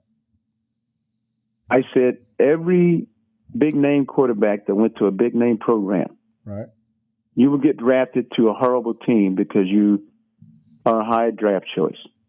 Right. That offensive coordinator should look at what you did in college and install an offense similar to what you're used to playing in. More young quarterbacks would start and have better seasons if they did that. I follow. Yeah, that makes sense. Hey, but check this out. Let me see what happens. Sam, think about this. You see a lot of guys who succeed in the pros, they didn't go to big schools or power schools. I think me and Happy's already talked about this. He'll bring it up if we have. When you go to a Alabama, a Ohio State, or Michigan, they plug you into their program. Yeah. When you go to the smaller or out of the way school, you are the program, which makes you adaptable. I think that's why a lot of those guys, Brett Favre, Southern Mississippi. Right. I mean, Aaron Rodgers went to Cal, but Cal ain't nobody's football program, football powerhouse. He went to Cal. Would you consider Louisville a great a football powerhouse, Hap? Not even I was dreaming. No. That's Lamar Jackson. Yeah. You know what I mean? Yeah. So I think what happens is Bridgewater. Yeah. Now there's been a few. Tom Brady went to Michigan. Peyton Manning went to Tennessee. The only issue I have with Hap's point, because that makes total sense, is like if the system for you in college was like Mac Jones at Alabama, you can't necessarily do that again. You can't replicate that because the systems there are just better. You know, like he's had better players. Yeah, but yeah, but it's a good better point. Players. Yeah, the better players. Yeah. And that's very true. But what's worse, having a kid come in and having learned a whole new system with bad players? But true, that's true. And Happy, that's true. Everybody in NFL is what? A pro. Rich. Yeah, rich and a pro. So you're playing with good players. I'm with Happy. implement the system that he's good at. Don't try to change it. Them learn the cornerback. Yeah. Yeah. I'm telling you, man. Hap said this 2 years ago. We were talking about football. He said Mac Jones is an all-time great college quarterback. I don't know if I believe that, but he was damn good though. Yeah. The guy ain't no bum, man. His first year with the first year with New England, he made the Pro Bowl. Yeah. Please forget that, Hap. His rookie year, he made the Pro Bowl in New England. Go. No. Yeah. You know that guy has the second greatest college football season in the history of college football. Man, he passed like 72% that year or something crazy. Yeah. It was over 70. Look, Sam's gonna look it up. Yeah. His second greatest season ever happened. Mm-hmm. And Sam was right behind Joe Burrow. Man, Joe Burrow was a freak, man. couldn't get on the field at Ohio State. Alabama, his senior year. Yeah, holy. 4,500 yards on 77% completions, 41 touchdowns to 4 interceptions. That's got to be a record of 77%. That's got to be a record. That's insane. Telling you, man. That's got to be a record. Telling you. His 41 touchdowns and 4 interceptions? He is the all-time leader in yards per pass attempt at 11. That's pretty nuts. Jesus. Yes. Happy, I'm about to. I never looked at this, man. I got halfway. I just thought you were just saying it because you love Alabama, but you might be up there. No. 77%. 41 touchdowns, 4 interceptions. Jesus Christ. He was getting a first down on every pass he threw. 11 yards of completion. Yeah, that is crazy. You're right, Hap. It's the second greatest season ever behind Joe Burrow. 15 per completion. I'm telling you. That is insane. All right. Well, fair enough. So if I'm the offensive coordinator, I'm going, okay, this kid just came off a historical season. Mm-hmm. Why would we make him learn something else? Yeah. True. I'm telling you, man, I think after his rookie year, I think Belichick messed him up.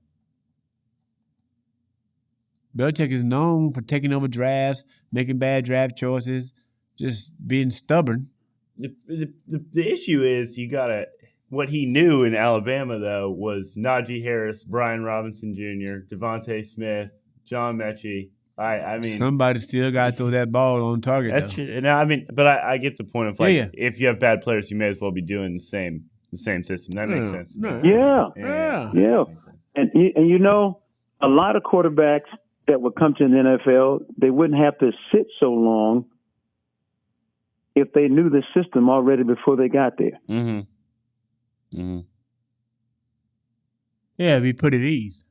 That's because you're already learning a different level of sort of like decision making as a passer. Like it's already like the speed is already so much higher, et cetera. It's better. Yeah. No, that's what I've heard. That's what I've read. That the football is football, but the speed, like Johnny Manziel in that Netflix film he made about that was dealing with him, said, man, the thing in college I could turn the corner almost every time. He said, these guys are 55, 60 pounds heavier, 3 inches taller, and they're faster than me.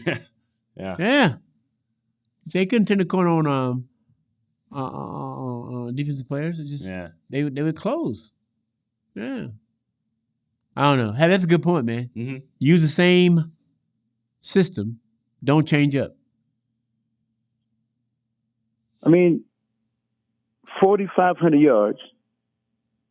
41 touchdowns. 4 interceptions. Man. The 77%, man, blows my mind. Though. Yeah, I didn't realize it was that high. I thought it was like... But here's what we want you to do. We want you to forget all of that. Just forget all of that success you had there. We want you to run this offense. Yeah. And forget that the gap in the players aren't as good. Yeah. Yeah. Stop it, man. I'm with you, bro. I'm with you. I don't know. You know who did that? Who's that? Cincinnati did that. With Burrow? That's a good point. Worked out well. Errol Flynn of pro football. That dude's a swashbuckler, man. Yes. They didn't say, come in here, Joe, and learn a whole new offense. They realized what he did in college, and they let him sling the ball when he got to the pros. Mm-hmm. No offensive line. He's still doing it. Winning guys wide receiver, too. Yeah. Yep. But you notice he was always slinging the ball, always throwing it. Yeah. Always. That's a good point. They were great, man. They're fun to watch. I don't know about defensively, but they're fun to watch, man. Burrow. He'll be back next year, I think. Yeah, Burrow, Chase, and Happy hit it around the head, man. They got to re-sign T. Higgins, and they did. T. Higgins allows Chase to be Chase, right, Hap? That's right. Yeah, because you can't double team. That's right. You can drift over there, let them play that Tampa 2 and let that high safety drift over to the left to cover Chase if you want to. T. Higgins will burn you. T. Higgins will burn your ass right down the sideline. He's bigger than and Chase. And that skinny post. Let that top two come over. Look up T. Higgins, see what his measurements are. I think he's bigger than Chase. I think he's like 6'4" or 5", isn't he? T. Higgins 6'5", 220. All muscle. No fat, probably. Sam's looking at it right now. T. Higgins. Here we go, Hap. They got him listed at 6'4", 219. Oh, you were right, Happy. I don't know if that's exact. Yeah. I remember he was at Clemson, man. He was unbelievable. Yeah. Yeah. Yeah. He can go up and get it, man. Can he stop that guy? He can't stop. He can go and get it, man. The best ever going to get the ball. I think there's two guys. One was tall and rangy. One was short and muscular. Randy Moss. That's a good point. Let me add him in there. Calvin Johnson and Steve Smith at 5'9" would go up and get it. Wouldn't he, Hap? Yeah. And if you say something out of the way, you might get your ass kicked. He didn't mind not fight all the time. Huh? Steve Smith wants to fight all the time. Oh, he's looking for a fight. He knocked out two of his teammates. Michael Westbrook and that running back, Stephen Davis. That's ridiculous. Yeah. He was looking for a fight. Out. Sam. Yeah. Out. That dude was always looking for a fight. And I never get what he said when they interviewed him. He said, man, I'm from Compton. I had to fight every day. Just because I'm small, they don't think I'm a man. And walked off. That's tough. Sam, out. That is tough. Yeah, Steve Smith didn't mind throwing him, man. He was nice. He was a nice player. First, he was all-pro. He was all-pro as a punt returner. Kickoff returner. And then they put him in full-time at receiver. He did that. He said, I had to fight every day, man. Don't underestimate me. He was great. Hey, remind me next week, man, to tell you the story about LL Cool J and Jamie Foxx. LL. I think I know what you're talking about, but yeah, we'll remind you. I think I know what you're talking about. Yeah. On the set of Any Given Sunday. Yeah. I got a good idea what you're talking about. Jamie Foxx actually played quarterback in high school. Knocking people out. Oh my God. I think I know where you're going. I think we all read that story. But I don't know. NCAA tournament's big right now, but I tell you, I miss some football, man. Mm-hmm. I miss some football. And Hap misses college football, I'm sure. I sure do. I sure do. Dude know his stuff, man. Happy's Helpers, man, became a big hit. We'll do it again next year. Speaking of that, Hap, you think Scatterboo's going to be drafted high? Or at least in the first 5 rounds? Yeah, I think he'll go in the first 5 rounds, yeah. I think somebody's going to pick him up. Yeah. Man, he's a player, man. You know what I'm talking about? Sam, that little running back from Arizona State? Yeah. He's good. Yeah. I'm looking forward to him. Scatterboo. Yeah. I'm just concerned about your boy from SMU, where he's going to go. The quarterback? No, running back. JT. Or no, I'm thinking Boise State. You mean Boise State? Boise State. No, you're right. Yeah. Boise State. JT? Yeah. Autry? Gentry Autry? They're saying the Raiders.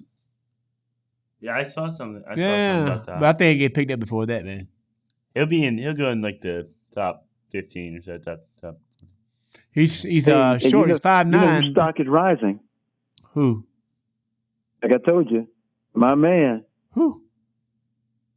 Mr. Dart. Oh, yeah? Oh, Jackson Dart. You did bring him up. Yeah. Yes, you did. You did. All right, we got 1 minute left. Let me say this. Thank you for another episode of Sporting Hour with yours truly, Lynwood Robinson. My main man, Happy Cole, my co-host from Cleveland, and Staten Boy guy, Mr. Sam Karpel. We'll see you next week. And Happy, keep your computer on, please. Yeah, after the show, we can get you. Do not turn it off. Will, you don't want to see what's on it. It dirties my phone. Saying, Hap, you got to pick my phone up with some tongs, man. It's disgusting. That's the Sporting Hour. Thank you very much. We'll see you next week.